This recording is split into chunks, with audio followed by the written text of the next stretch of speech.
ਸੋ ਸਤਸੰਗ ਜੀ, ਇਸ ਤਰ੍ਹਾਂ ਕਈ ਰੋਜ਼ਾਂ ਤੋਂ ਗਰੀਬ ਨਵਾਜ ਧੰਨ ਸ਼੍ਰੀ ਹਜ਼ੂਰ ਬਾਬਾ ਜੀ ਸਿਆੜ ਸਾਹਿਬ ਵਾਲੇ ਇੰਗਲੈਂਡ ਦੀਆਂ ਸੰਗਤਾਂ ਦੇ ਉੱਤੇ ਮਿਹਰਾਂ ਦਾ ਮੀਂਹ ਬਰਸਾ ਰਹੇ ਸੀ। ਸੋ ਇਸੇ ਤਰ੍ਹਾਂ ਲੰਡਨ ਦੇ ਵਿੱਚ ਇੱਕ ਕਿਊ ਨਾਮ ਦੀ ਥਾਂ ਹੈ, ਜਿਹਦੇ ਵਿੱਚ ਸੰਸਾਰ ਦੇ ਹਰ ਮੌਸਮ ਦੇ ਫੁੱਲ ਬੂਟੇ ਲਗਾਏ ਗਏ।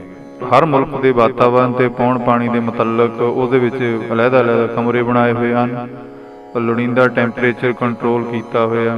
ਗਰਮ ਦੇਸ਼ਾਂ ਦੇ ਵਿੱਚ ਉੱਗਣ ਵਾਲੇ ਫੁੱਲ ਬੂਟਿਆਂ ਲਈ ਗਰਮ ਕਮਰੇ ਅਤੇ ਅੱਤ ਦੇ ਠੰਡ ਵਿੱਚ ਉੱਗਣ ਵਾਲੇ ਫੁੱਲ ਬੂਟਿਆਂ ਲਈ ਠੰਡੇ ਕਮਰੇ ਬਣਾਏ। 22 ਅਪ੍ਰੈਲ 1971 ਦਾ ਦਿਹਾੜਾ ਗਰੀਬ ਨਵਾਜ ਬਾਬਾ ਜੀ ਸਾਧ ਸੰਗਤ ਇਹਨਾਂ ਨੇ ਇਹ ਬਾਗ ਦੇ ਵਿੱਚ ਹੀ ਗੁਜ਼ਾਰਿਆ। ਦੋ ਜਹਾਨ ਦੇ ਮਾਲਕ ਗਰੀਬ ਨਵਾਜ ਬਾਬਾ ਜੀ ਸਾਧ ਸੰਗਤ ਜੀ ਸਾਰੀ ਸੰਗਤ ਨੂੰ ਫੁੱਲ ਬੂਟਿਆਂ ਦੇ ਨਾਂ ਦੱਸਦੇ ਨੇ, ਵੇਰਵੇ ਸਮਝਾਉਂਦੇ ਨੇ ਨਾਲ ਨਾਲ ਵੀ ਇਹ ਕਿਹੜੇ ਮੁਲਕ ਦੇ ਵਿੱਚ ਪੈਦਾ ਹੁੰਦਾ, ਇਹਨੂੰ ਕੈਸਾ ਜਿਹੜਾ ਜਲਵਾਯੂ ਚਾਹੀਦਾ, ਕਿਵੇਂ ਦਾ ਪੌਣ ਪਾਣੀ ਚਾਹੀਦਾ, ਉਹਨਾਂ ਦੇ ਨਾਂ ਦੱਸ ਰਹੇ ਨੇ। ਇਸ ਤਰ੍ਹਾਂ ਸੰਗਤਾਂ ਨੂੰ ਐਂ ਸਮਝਾ ਰਹੇ ਨੇ ਜਿਵੇਂ ਇਸ ਮਾਲੀ ਨੇ ਆਪ ਆਪਣੇ ਹੱਥੀਂ ਇਹ ਸਾਰੇ ਬੂਟੇ ਲਾਏ ਹੋਣ, ਇਹ ਸਾਰਾ ਬਾਗ ਲਾਇਆ ਹੋਇਆ। ਸੋ ਸਤ ਸੰਗਤ ਜੀ, ਜਿਹੜਾ ਗੁਰਦੁਆਰਾ ਸਾਊਥ ਹਾਲ ਸਿੰਘ ਸਭਾ, ਉੱਥੇ 23 ਤਰੀਕ ਤੋਂ 23 ਅਪ੍ਰੈਲ 1971 ਤੋਂ ਸ਼੍ਰੀ ਅਖੰਡ ਪਾਠ ਸਾਹਿਬ ਪ੍ਰਾਰੰਭ ਸੀ, ਅਤੇ ਜਿਹਦੇ ਕਰਕੇ ਉੱਥੇ ਜਿਹੜੇ ਬਾਬਾ ਜੀ ਦੇ ਰਾਤਰੀ ਦੇ ਦੀਵਾਨਾਂ ਦਾ ਜਿਹੜਾ ਸਮਾਗਮ ਆ ਉਹ 2 ਦਿਨ ਦੇ ਲਈ ਗੁਰਦੁਆਰਾ ਸਾਹਿਬ ਸਾਊਥ ਹਾਲ ਰਾਮਗੜੀਆ ਦੇ ਵਿੱਚ ਰੱਖਿਆ ਗਿਆ, ਅਤੇ ਸੰਗਤ ਉੱਥੇ ਦੋਵੇਂ ਦਿਨ ਬੇਅੰਤਾਂ ਹੀ ਜੁੜਦੀ ਰਹੀ। ਅਤੇ ਬਾਬਾ ਜੀ 25 ਅਪ੍ਰੈਲ 1971 ਨੂੰ ਤੇ ਉਹਨਾਂ ਨੇ ਆਪਣਾ ਆਸਣ ਆਪਣੇ ਸੱਚੇ ਉਪਾਸ਼ਕ ਦੇ ਗ੍ਰਹਿ 51 ਬਾਰਨ ਰੋਡ ਲੀਟਨ ਵਿੱਚ ਜਾ ਕੇ ਲਾਇਆ। ਇਹ ਜਿਹੜਾ ਘਰ ਸੀ ਕਿ ਨਾ, ਸਰਦਾਰ ਬਲਵੰਤ ਸਿੰਘ ਕਲਸੀ ਜਿਹੜੇ ਪਿੰਡ ਬੋਪਾਰਾਮਾ ਤੋਂ ਇੰਗਲੈਂਡ ਗਏ ਹੋਏ ਸੀ, ਇਹ ਉਹਨਾਂ ਦਾ ਘਰ ਸੀ। ਉੱਥੇ ਬਾਬਾ ਜੀ ਨੇ ਆਪਣਾ ਆਸਣ ਲਾਇਆ। ਇਹਦਾ ਸਤਸੰਗ ਜੀ ਪਿਆਰ ਵਾਲੇ ਪ੍ਰੇਮੀ ਦਾ ਸਿਦਕ ਤੇ ਇਸ ਬਖਸ਼ਿਸ਼ ਦੇ ਪੁੰਜ ਦੇ ਚਰਨਾਂ ਨਾਲ ਪਿਆਰ ਦੇ ਕੇ ਸਾਰੀ ਸੰਗਤ ਹੈਰਾਨ ਰਹਿ ਗਈ ਕਿ ਇੱਕ ਗ੍ਰਸਤੀ ਵੀ ਇੰਨਾ ਤਿਆਗੀ ਤੇ ਇੰਗਲੈਂਡ ਜਿਹੇ ਦੇਸ਼ ਵਿੱਚ ਆਪਣੇ ਮੁਰਸ਼ਦ ਦੇ ਹੁਕਮ ਦੇ ਉੱਤੇ ਫੁੱਲ ਚੜਾਉਣ ਵਾਲਾ ਇੰਨਾ ਹੋ ਸਕਦਾ। ਸੰਗਤਾਂ ਨੇ ਸਰਦਾਰ ਬਲਵੰਤ ਸਿੰਘ ਕਲਸੀ ਦੇ ਗ੍ਰਹਿ ਵਿਖੇ ਸਾਧ ਸੰਗਤ ਜੀ ਤਾਂਤਾ ਲਾ ਲਿਆ। ਤੇ ਜੇ ਸੰਗਤ ਇਸ ਨੂੰ ਵਡਿਆਈ ਨਹੀਂ ਸਮਝਦੀ ਤੇ ਇੱਥੇ ਇਹ ਵੀ ਦੱਸਣਾ ਯੋਗ ਹੋਊਗਾ ਕਿ ਇਹਨਾਂ ਦੇ ਜੋ ਧਰਮ ਸਪਤਨੀ ਸੀ ਨਾ ਬੀਬੀ ਮਹਿੰਦਰ ਕੌਰ, ਉਹ ਵੀ ਬਾਕੀ ਪਰਿਵਾਰ ਦੇ ਸਾਰੇ ਮੈਂਬਰਾਂ ਨਾਲ ਰਲ ਕੇ ਸੰਗਤ ਦੀ ਸੇਵਾ ਦੇ ਵਿੱਚ ਬਸ ਆਪਣੀ ਸੁੱਧ ਬੁੱਧ ਹੀ ਸਾਰਿਆਂ ਨੇ ਖੋਈ ਹੋਈ ਸੀ। ਸੋ ਰਹੋ ਵਿਚਾਰ। ਤੇ ਫਿਰ ਅਗਲੇ ਦਿਨ ਅੱਜ ਐਤਵਾਰ ਦਾ ਦਿਹਾੜਾ ਸੀ, ਤੇ ਜਿਹੜਾ ਫੋਰੈਸਟ ਗੇਟ ਦੇ ਗੁਰਦੁਆਰਾ ਸਾਹਿਬ ਦੇ ਵਿੱਚ ਸੰਗਤ ਬਹੁਤ ਜ਼ਿਆਦਾ ਧੰਨ ਗਰੀਬ ਨਵਾਜ ਬਾਬਾ ਜੀ ਦੇ ਦਰਸ਼ਨ ਕਰਨ ਦੇ ਲਈ ਜੁੜੀ ਹੋਈ ਸੀ। ਲੋਕੀ ਮਿੰਟ ਬਾਅਦ ਘੜੀਆਂ ਦੇਖ ਰਹੇ ਸੀ ਵੀ ਜਿਨ੍ਹਾਂ ਦੀ ਉਪਮਾ ਇੰਨੇ ਦਿਨਾਂ ਤੋਂ ਸੁਣ ਰਹੇ ਹਾਂ, ਉਸ ਅਨੋਖੀ ਸ਼ਖਸੀਅਤ ਦੇ ਉਸੇ ਰੂਹਾਨੀਅਤ ਦੇ ਦਰਸ਼ਨ ਕਦੋਂ ਹੋਣਗੇ। ਬਿਨਾਂ ਕਿਸੇ ਧੂਮ ਧਮੱਕੇ, ਬਿਨਾਂ ਕਿਸੇ ਸ਼ਾਨੋ ਸ਼ੌਕਤ ਗਰੀਬ ਨਵਾਜ ਬਾਬਾ ਜੀ ਨੇ ਸਾਧ ਸੰਗਤ ਜੀ ਮੰਜੀ ਸਾਹਿਬ ਪਾਲਕੀ ਸਾਹਿਬ ਦੇ ਵਿੱਚ ਸ਼ਸ਼ੋਭਤ ਗੁਰੂਆਂ ਦੇ ਗੁਰੂ ਧੰਨ ਸ਼੍ਰੀ ਗੁਰੂ ਗ੍ਰੰਥ ਸਾਹਿਬ ਮਹਾਰਾਜ ਸਾਧ ਸੰਗਤ ਜੀ ਤੇ ਇਹਨਾਂ ਨੂੰ ਜਾ ਕੇ ਸਿਜਦਾ ਕੀਤਾ, ਮੱਥਾ ਟੇਕਿਆ, ਤਾਂ ਗੁਰਦੁਆਰਾ ਸਾਹਿਬ ਦੇ ਕੋਨਿਆਂ ਦੇ ਵਿੱਚੋਂ ਆਵਾਜ਼ਾਂ ਸੁਣਾਈ ਦੇਣ ਲੱਗੀਆਂ, ਇਹੋ ਹੀ ਤੇ ਨੇ, ਲੋ ਆ ਗਏ ਨੇ ਜਿਨ੍ਹਾਂ ਦੀ ਉਡੀਕ ਕਰ ਰਹੇ ਸੀ। ਸਾਧ ਸੰਗਤ ਜੀ ਦਰਸ਼ਨਾਂ 'ਚ ਐਸੀ ਕਸ਼ਿਸ਼, ਐਸੀ ਖਿੱਚ, ਕਿਸੇ ਨੇ ਗਰਦਨ ਚੁੱਕੀ, ਕਿਸੇ ਨੇ ਮੁੱਖ ਭੁਆਇਆ, ਕੋਈ ਉੱਠ ਕੇ ਖੜਾ ਹੋ ਗਿਆ। ਤੇ ਜੋ ਕੋਈ ਸੰਗਤਾਂ ਜਿਨ੍ਹਾਂ ਦੀ ਆਵਾਜ਼ ਆ ਰਹੀ ਸੀ, ਸਾਧ ਸੰਗਤ ਜੀ ਐਨ ਬਿਲਕੁਲ ਸ਼ਾਂਤ ਚਿੱਤ ਹੋ ਕੇ ਬੈਠ ਗਈਆਂ। ਇਸ ਗੁਰਦੁਆਰਾ ਸਾਹਿਬ ਦੇ ਗ੍ਰੰਥੀ ਵਜ਼ੀਰ ਸਰਦਾਰ ਅਮਰ ਸਿੰਘ, ਉਹਨਾਂ ਦਾ ਨਾਮ ਦੱਸਿਆ ਜਾਂਦਾ, ਤੇ ਉਹ ਤਾਂ ਬਾਬਾ ਜੀ ਦੇ ਦਰਸ਼ਨ ਹੀ ਵਾਰ-ਵਾਰ ਕਰੀ ਜਾ ਰਹੇ ਨੇ। ਉਹ ਸੋਹਣੀ ਸੂਰਤ ਨੂੰ ਬਸ ਤੱਕੀ ਜਾਂਦੇ ਨੇ। ਸਾਰੀ ਜੁੜੀ ਸੰਗਤ ਨੇ ਇਸ ਤਿਆਗੀ ਮੂਰਤ ਦਾ ਵਾਰ-ਵਾਰ ਦਰਸ਼ਨ ਕੀਤਾ। ਕੰਨੀ ਪਈ ਸੂਹ ਅਨੁਸਾਰ ਆਪਣੇ ਮਨ ਵਿੱਚ ਕਲਪੇ ਹੋਏ ਆਕਾਰ ਅਨੁਸਾਰ ਇਹਨਾਂ ਦੀ ਸ਼ਖਸੀਅਤ ਨੂੰ ਟਕਰਾ ਕੇ ਦੇਖਿਆ ਤੇ ਕੋਈ ਵੀ ਇਹ ਗੱਲ ਕਹਿਣੋਂ ਨਾ ਰਹਿ ਸਕਿਆ। ਅਕਾਲ ਪੁਰਖ ਨੇ ਹੁਣ ਤੱਕ ਆਪਣੀ ਸ਼ਕਤੀ ਨੂੰ ਸਾਡੇ ਪਾਸੋਂ ਕਿਉਂ ਛੁਪਾਈ ਰੱਖਿਆ ਹੈ? ਅੱਜ ਜੋ ਦਰਸ਼ਨ ਕਰਵਾਏ ਹਨ, ਪਹਿਲਾਂ ਸਾਡੇ ਪਾਸੋਂ ਕੀ ਭੁੱਲ ਹੋ ਗਈ ਸੀ? ਇੰਨੇ ਚਿਰਾਂ ਦੇ ਅਸੀਂ ਤਰਸੇ ਪਏ ਹਾਂ, ਅੱਜ ਸਾਡੇ ਭਾਗ ਜਾਗੇ ਨੇ। ਸਤ ਸੰਗਤ ਜੀ, ਬੇਅੰਤਾਂ ਸੰਗਤਾਂ ਦੇ ਉੱਤੇ ਬਾਬਾ ਜੀ ਨੇ ਉੱਥੇ ਮਿਹਰਾਂ ਦਾ ਮੀਂਹ ਵਰਸਾਇਆ ਤੇ ਅਗਲਾ ਦਿਨ 26 ਅਪ੍ਰੈਲ ਦਾ ਸੂਰਜ ਆਪਣੀ ਪੂਰੀ ਸ਼ਾਨੋ ਸ਼ੌਕਤ ਨਾਲ ਇੰਗਲੈਂਡ ਦੀ ਧਰਤੀ ਉੱਤੇ ਆਪਣਾ ਪ੍ਰਕਾਸ਼ ਲੈ ਕੇ ਨਿਕਲਿਆ। ਪਰ ਹਜ਼ੂਰ ਨੇ ਅੱਜ ਬਾਹਰ ਕਿਸੇ ਪਾਸੇ ਜਾਣ ਤੋਂ ਨਾ ਕਰ ਦਿੱਤੀ ਸੀ। ਥੋੜ੍ਹੀ ਦੇਰ ਸੰਗਤਾਂ ਨੂੰ ਦਰਸ਼ਨ ਦੇਣ ਮਗਰੋਂ ਗੁਰੂ ਜਸ ਦੇ ਵਿੱਚ ਬਾਬਾ ਜੀ ਲੀਨ ਹੋ ਗਏ। ਸ਼ਾਮ ਦਾ ਦੀਵਾਨ ਆ ਜਿਹੜਾ ਫੋਰੈਸਟ ਗੇਟ ਦੇ ਗੁਰਦੁਆਰਾ ਸਾਹਿਬ ਵਿੱਚ ਹੀ ਸੀ, ਪਰ ਆਮ ਸੁਣੇ ਤੇ ਦੱਸੇ ਨਾਲੋਂ ਉਲਟ ਕਿ ਇੰਗਲੈਂਡ ਵਿੱਚ ਸੰਗਤ ਕੇਵਲ ਐਤਵਾਰ ਨੂੰ ਹੀ ਜੁੜਦੀ ਹੈ ਤੇ ਅੱਜ ਕੱਲ੍ਹ ਨਾਲੋਂ ਵੀ ਸਾਧ ਸੰਗਤ ਜੀ ਉੱਥੇ ਇਕੱਠ ਜ਼ਿਆਦਾ ਹੋਇਆ। ਇੰਗਲੈਂਡ ਦੇ ਵਸਨੀਕਾਂ ਦੇ ਥਿੜਕੇ ਹੋਏ ਮਨਾਂ ਨੂੰ ਧੀਰਜ ਦੇਣ ਦੇ ਲਈ ਕਿਸੇ ਪੂਰਨ ਸਤਿਪੁਰਖਾਂ ਦੀ ਇਸ ਸਮੇਂ ਬਹੁਤ ਹੀ ਆਵਸ਼ਕਤਾ ਸੀ, ਲੋੜ ਸੀ, ਜ਼ਰੂਰਤ ਸੀ। ਸਾਧ ਸੰਗਤ ਜੀ, ਮੈਂ ਕੀ ਆਖਾਂ, ਇਸ ਅਟਲ ਪ੍ਰਤਾਪੀ ਪੂਰਨ ਜੋਗੀ ਤੇ ਉਹਨਾਂ ਦੇ ਪ੍ਰਤਾਪ ਨੂੰ ਕਿ ਇੰਗਲੈਂਡ ਦੀ ਸੰਗਤ ਦੇ ਉਖੜੇ ਪੁਖੜੇ ਦਿਲਾਂ ਨੂੰ ਫੇਰ ਗੁਰੂ ਨਾਨਕ ਦੇ ਦਰ ਦੇ ਨਾਲ ਜੋੜ ਦਿੱਤਾ। ਉਹਨਾਂ ਦੇ ਦਿਲਾਂ ਵਿੱਚੋਂ ਭੁਲੇਖਿਆਂ ਦੀ ਜਵਾਲਾ ਨੂੰ ਕੱਢ ਕੇ ਸਿਦਕ ਦੇ ਚਸ਼ਮੇ ਵਗਾ ਦਿੱਤੇ। ਸਿੱਖੀ ਦੀਆਂ ਸੁੱਕੀਆਂ ਤੇ ਮੁਰਝਾਈਆਂ ਕਰੂੰਬਲਾਂ ਫੇਰ ਟਹਿਕ ਪਈਆਂ। ਬਾਬਾ ਜੀ ਦੇ ਇਸ ਕੌਤਕ ਦੀਆਂ ਧੁੰਮਾਂ ਸਾਰੇ ਇੰਗਲੈਂਡ ਦੇ ਵਿੱਚ ਪਈਆਂ ਦੀ ਕਨਸੋਈ ਕੰਨਾਂ ਵਿੱਚ ਪਾ ਕੇ ਜਦੋਂ ਸਵੇਰੇ ਉੱਠੇ ਤਾਂ ਫਿਰ 27 ਅਪ੍ਰੈਲ ਹੋ ਚੁੱਕੀ ਸੀ। ਸਵੇਰ ਦੇ ਕੀਰਤਨ ਮਗਰੋਂ ਸੰਗਤ ਨੇ ਨਿਤਨੇਮ ਕੀਤਾ ਤੇ ਉਸ ਤੋਂ ਬਾਅਦ ਪੋਸਟ ਆਫਿਸ ਟਾਵਰ ਆ ਜਿਹੜਾ, ਉਹਨੂੰ ਦੇਖਣ ਦਾ ਵਿਚਾਰ ਬਣਾ ਲਿਆ। ਪੋਸਟ ਆਫਿਸ ਜਿਹੜਾ ਟਾਵਰ, ਡਾਕਖਾਨਾ ਕਹਿ ਦਈਏ, ਇੱਕ 488 ਫੁੱਟ ਉੱਚਾ ਮੀਨਾਰ ਬਣਾਇਆ ਹੋਇਆ, ਜਿਹਦੇ ਰਾਹੀਂ ਤਾਰ, ਟੈਲੀਵਿਜ਼ਨ, ਟੈਲੀਫੋਨ ਸਰਵਿਸ ਚੱਲਦੀ ਹੈ। ਪਰ ਇਸ ਦੇ ਵਿੱਚ ਇੱਕ ਲਿਫਟ ਲਾਈ ਹੋਈ ਹੈ ਜਿਹੜੀ ਉੱਪਰਲੀ ਮੰਜ਼ਿਲ ਤੱਕ ਜਾਂਦੀ ਹੈ, ਜਿਸ ਵਿੱਚ ਯਾਤਰੂਆਂ ਦੀ ਖਿੱਚ ਲਈ ਇੱਕ ਰੈਸਟੋਰੈਂਟ ਬਣਾਇਆ ਹੋਇਆ ਤੇ ਹਰ ਆਇਆ ਗਿਆ ਵਿਅਕਤੀ ਲੋੜ ਅਨੁਸਾਰ ਉੱਥੇ ਜਲਪਾਨ ਕਰ ਸਕਦਾ। ਇਹ ਰੈਸਟੋਰੈਂਟ ਹੋਟਲ ਸੀ ਜਿਹੜਾ ਸ਼ੀਸ਼ਿਆਂ ਦੇ ਇੱਕ ਗੋਲ ਕਮਰੇ ਵਿੱਚ ਬਣਿਆ ਹੋਇਆ ਸੀ, ਜਿਹੜਾ ਇਸ ਮੀਨਾਰ ਦੀ ਆਖਰੀ ਮੰਜ਼ਿਲ ਦੇ ਵਿੱਚ ਸੀ। ਇਸ ਥਾਂ ਉੱਤੇ ਇੱਕ ਦੂਰਬੀਨ ਲੱਗੀ ਹੋਈ ਸੀ। ਸਾਧ ਸੰਗਤ ਜੀ, ਬੜੀ ਧਿਆਨ ਦੇਣ ਵਾਲੀ ਗੱਲ ਆ, ਦੂਰਬੀਨ ਲੱਗੀ ਹੋਈ ਸੀ ਜਿਸ ਦੇ ਨਾਲ ਲੰਡਨ ਦੀ ਦੂਰ ਦੁਰਾਡੇ ਥਾਂ ਦੂਰ ਤੱਕ ਆਬਾਦੀ ਦੇਖੀ ਜਾ ਸਕਦੀ ਸੀ ਉਸ ਦੂਰਬੀਨ ਦੇ ਰਾਹੀਂ। ਸਾਧ ਸੰਗਤ ਜੀ, ਜਿਹਨੂੰ 9 ਖੰਡ ਪ੍ਰਿਥਵੀ ਦਿਸਦੀ ਹੋਵੇ, ਇਹ ਧਰਤੀ ਵੀ ਇਉਂ ਦਿਸਦੀ ਹੋਵੇ ਜਿਵੇਂ ਹਥੇਲੀ ਤੇ ਔਲਾ ਪਿਆ ਹੋਵੇ, ਉਸ ਨੇ ਇਹਨਾਂ ਦੂਰਬੀਨਾਂ ਦੇ ਨਾਲ ਕੀ ਦੇਖਣਾ ਹੈ? ਪਰ ਸੰਗੀਆਂ ਸਾਥੀਆਂ ਦਾ ਮਨ ਰੱਖਣ ਲਈ ਬਾਬਾ ਜੀ ਇਸ ਥਾਂ ਉੱਤੇ ਲੱਗੀ ਦੂਰਬੀਨ ਨਾਲ ਲੰਡਨ ਦੀ ਸੰਘਣੀ ਆਬਾਦੀ ਨੂੰ ਦੇਖਦੇ ਰਹੇ, ਮੁਸਕਰਾਏ ਬਾਬਾ ਜੀ। ਤੇ ਪੋਸਟ ਆਫਿਸ ਟਾਵਰ ਤੋਂ ਉਤਰ ਕੇ ਇੰਗਲੈਂਡ ਦੀ ਬੜੀ ਹੀ ਪ੍ਰਸਿੱਧ ਥਾਂ ਪਿਕਾਡਲੀ ਆਉਂਦੀ ਹੈ।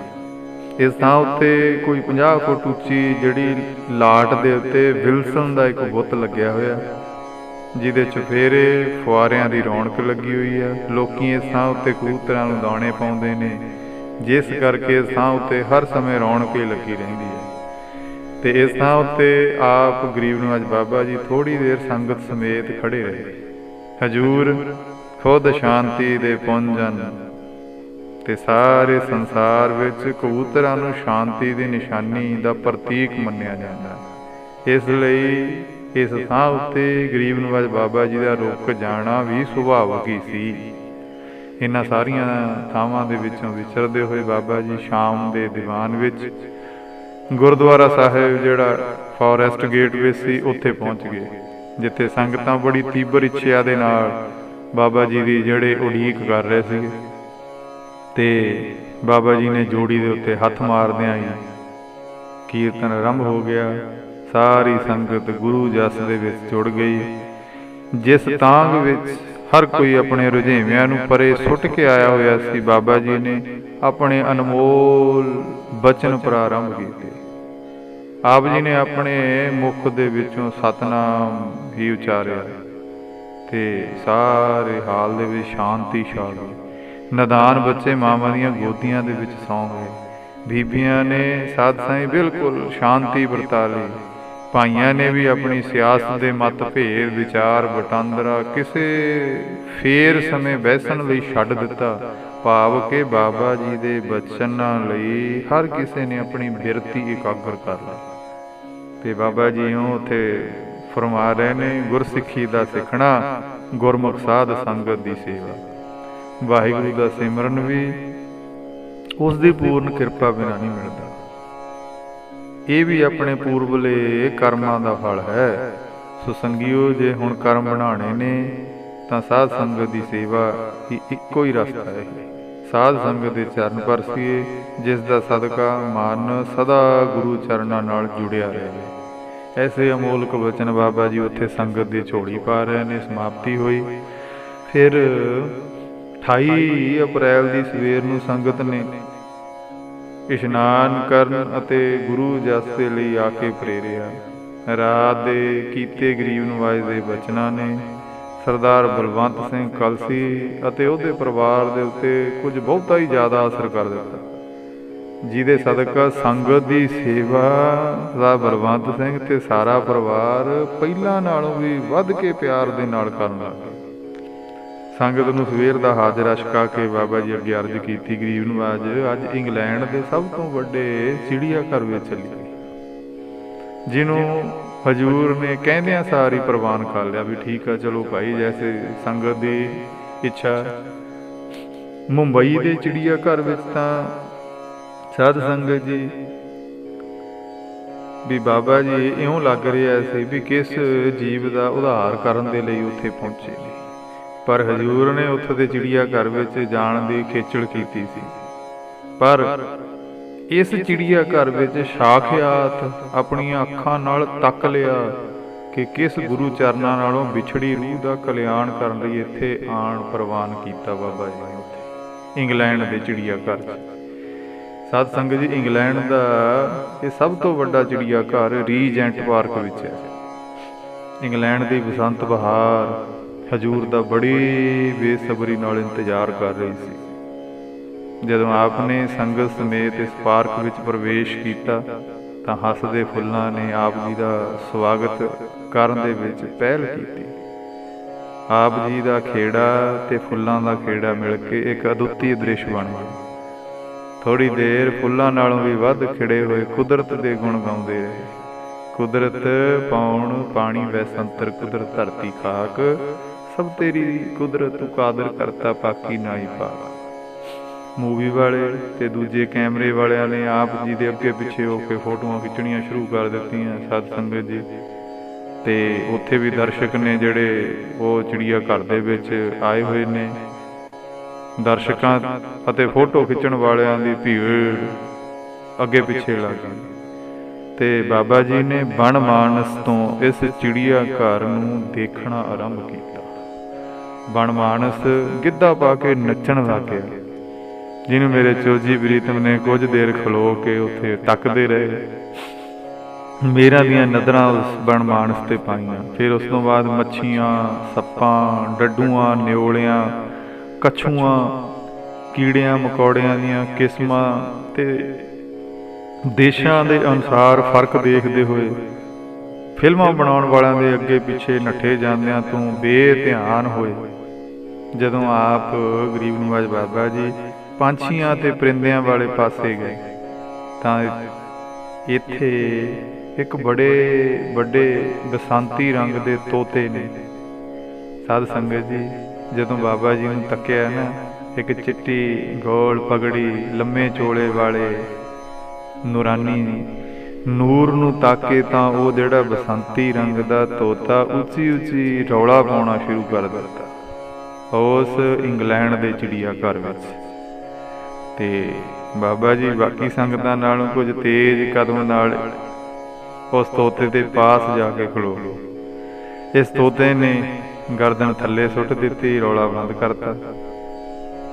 ਜਿਸ ਤਰ੍ਹਾਂ ਚਿਰਾਂ ਤੋਂ ਵਿਛੜਿਆ ਹੋਇਆ ਕੋਈ ਮਿੱਤਰ ਮਿਲੇ ਤੇ ਅਸੀਂ ਸੰਸਾਰੀ ਇੱਕ ਦੂਜੇ ਦਾ ਹਾਲ ਪੁੱਛਦੇ ਹਾਂ ਨਾ, ਇਸ ਤਰ੍ਹਾਂ ਜਾਣੀ ਜਾਣ ਬਾਬਾ ਜੀ ਨੇ ਪੁੱਛਿਆ, ਸੁਣਾ ਵੀ ਕੀ ਹਾਲ ਹੈ?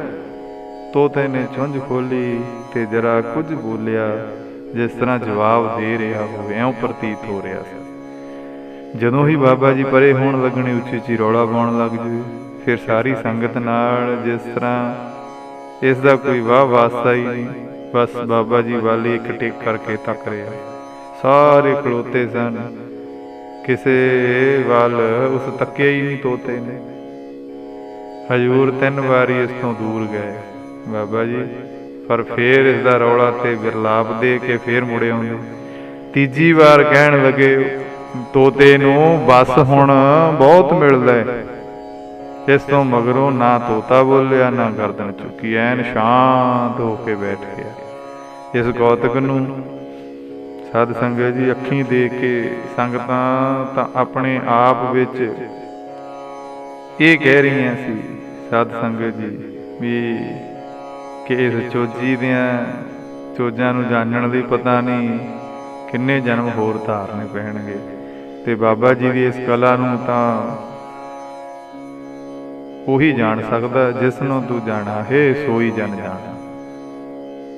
ਤੇ ਕੌਣ ਪੁੱਛੇ ਕਿ ਗਰੀਬ ਨਵਾਜੇ ਤੋਤਾ ਪਿਛਲੇ ਜਨਮ ਵਿੱਚ ਕੌਣ ਸੀ, ਤੇ ਆਪ ਜੀ ਦਾ ਇਸ ਨਾਲ ਕੀ ਸੰਬੰਧ ਸੀ, ਤੇ ਆਪ ਪਾਸੋਂ ਵਿਛੜ ਕੇ ਐਡੀ ਦੂਰ ਇਸ ਇੰਗਲੈਂਡ ਦੇ ਚਿੜੀਆ ਘਰ 'ਚ ਕਿਵੇਂ ਆ ਗਿਆ।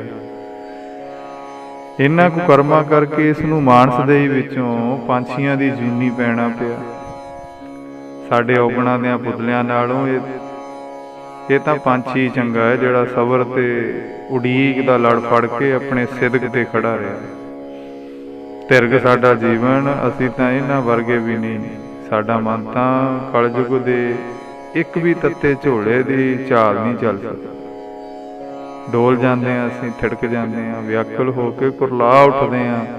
ਬਾਬਾ ਜੀ ਬਖਸ਼ਿਸ਼ ਕਰੋ, ਸਾਨੂੰ ਵੀ ਸਬਰ ਸੰਤੋਖ ਦੀ ਦਾਤ ਬਖਸ਼ ਦਿਓ। ਸਾਡਾ ਮਨ ਵੀ, ਜਿਹੜੀ ਸਾਡੇ ਮਨ ਦੀ ਭਟਕਣ ਮੁਕਾ ਕੇ ਆਪਣੇ ਚਰਨਾਂ ਨਾਲ ਜੋੜ ਦਿਓ। ਫਿਰ ਬਾਬਾ ਜੀ ਮਿਰਗਾਂ, ਗਿੱਦੜਾਂ, ਹਾਥੀਆਂ ਤੇ ਹੋਰ ਪਸ਼ੂਆਂ ਨੂੰ ਦੇਖਦੇ ਹੋਏ ਸ਼ੇਰਾਂ ਦੇ ਪਾਸ ਜਾ ਕੇ ਖਲੋ ਗਏ। ਤੇ ਬਾਬਾ ਜੀ ਨੇ ਫਿਰ ਫੋਟੋਗ੍ਰਾਫਰਾਂ ਨੂੰ ਉੱਥੇ ਕਿਹਾ, ਇਹਨਾਂ ਗੁਰਮੁਖਾਂ ਨਾਲ ਵੀ ਭਾਈ ਸਾਡੀ ਇੱਕ ਫੋਟੋ ਖਿੱਚ ਦਿਓ। ਸ਼ੇਰ ਗਰੀਬ ਨਵਾਜ ਬਾਬਾ ਜੀ ਦੇ ਪਿੱਛੇ ਪਿਛਵਾੜੇ ਇਸ ਤਰ੍ਹਾਂ ਆ ਕੇ ਬੈਠ ਗਏ ਜਿਵੇਂ ਦਰਬਾਰ ਦੀ ਵਿਛਾਈ ਦੇ ਵਿੱਚ ਸਾਧ ਸੰਗਤ ਜੀ ਸ਼ੇਰ ਪੱਥਰ ਦੇ ਰੱਖੇ ਹੋਏ। ਐਸੇ ਐਸੇ ਉੱਥੇ ਇੰਗਲੈਂਡ ਦੇ ਚਿੜੀਆ ਘਰ ਦੇ ਵਿੱਚ ਸਾਧ ਸੰਗਤ ਜੀ ਕੌਤਕ। ਤੇ ਹੁਣ ਤਾਂ ਸੋਨੇ ਤੇ ਸੁਹਾਗੇ ਦਾ ਹੀ ਕੰਮ ਹੋ ਗਿਆ। ਇਸ ਬਸੰਤ ਬਹਾਰ ਵਿੱਚ ਫੁੱਲਾਂ ਨਾਲੋਂ ਕਿਤੇ ਵੱਧ ਖਿੜੇ ਹਸਮੁਖ ਪ੍ਰੀਤਮ ਦੀ ਖੁਸ਼ੀ ਡੁੱਲ ਡੁੱਲ ਪੈਣ ਲੱਗੀ। ਬੱਚੇ ਜਦੋਂ ਦੇਖੇ, ਬਹੁਤ ਛੋਟੇ ਛੋਟੇ ਬੱਚਿਆਂ ਦੀ ਇੱਕ ਟੋਲੀ ਤੇ ਬਾਬਾ ਜੀ ਦੇ ਚੁਗਿਰਦੇ ਆ ਕੇ ਖਲੋ ਗਈ। ਫੋਟੋਗ੍ਰਾਫਰਾਂ ਨੇ ਬੜੀਆਂ ਫੋਟੋਆਂ ਉੱਥੇ ਖਿੱਚੀਆਂ। ਇਹਨਾਂ ਅੰਗਰੇਜ਼ਾਂ ਦੇ ਬੱਚਿਆਂ ਦਾ ਹਜ਼ੂਰ ਨੂੰ ਤੱਕ ਤੱਕ ਜੀ ਨਹੀਂ ਭਰ ਰਿਹਾ ਸੀ, ਤੇ ਆਪ ਇਹਨਾਂ ਨਾਲ ਖੇਲ ਕੇ ਨਹੀਂ ਸੀ ਰੱਜ ਰਹੇ। ਸਾਧ ਸੰਗਤ ਭਾਵੇਂ ਇੱਕ ਦੂਜੇ ਦੀ ਬੋਲੀ ਨਹੀਂ ਸੀ ਸਮਝ ਰਹੇ ਉਹ ਬੱਚੇ, ਕਿਉਂਕਿ ਗੋਰਿਆਂ ਦੇ ਅੰਗਰੇਜ਼ਾਂ ਦੇ ਬੱਚੇ ਸੀ। ਇਸ ਤਰ੍ਹਾਂ ਦੇ ਕੌਤਕ ਬਾਬਾ ਜੀ ਸਾਧ ਸੰਗਤ ਜੀ ਉਸ ਇੰਗਲੈਂਡ ਦੇ ਜਿਹੜਾ ਚਿੜੀਆ ਘਰ ਆ ਨਾ, ਉੱਥੇ ਬਾਬਾ ਜੀ ਨੇ ਵਰਤਾਇਆ।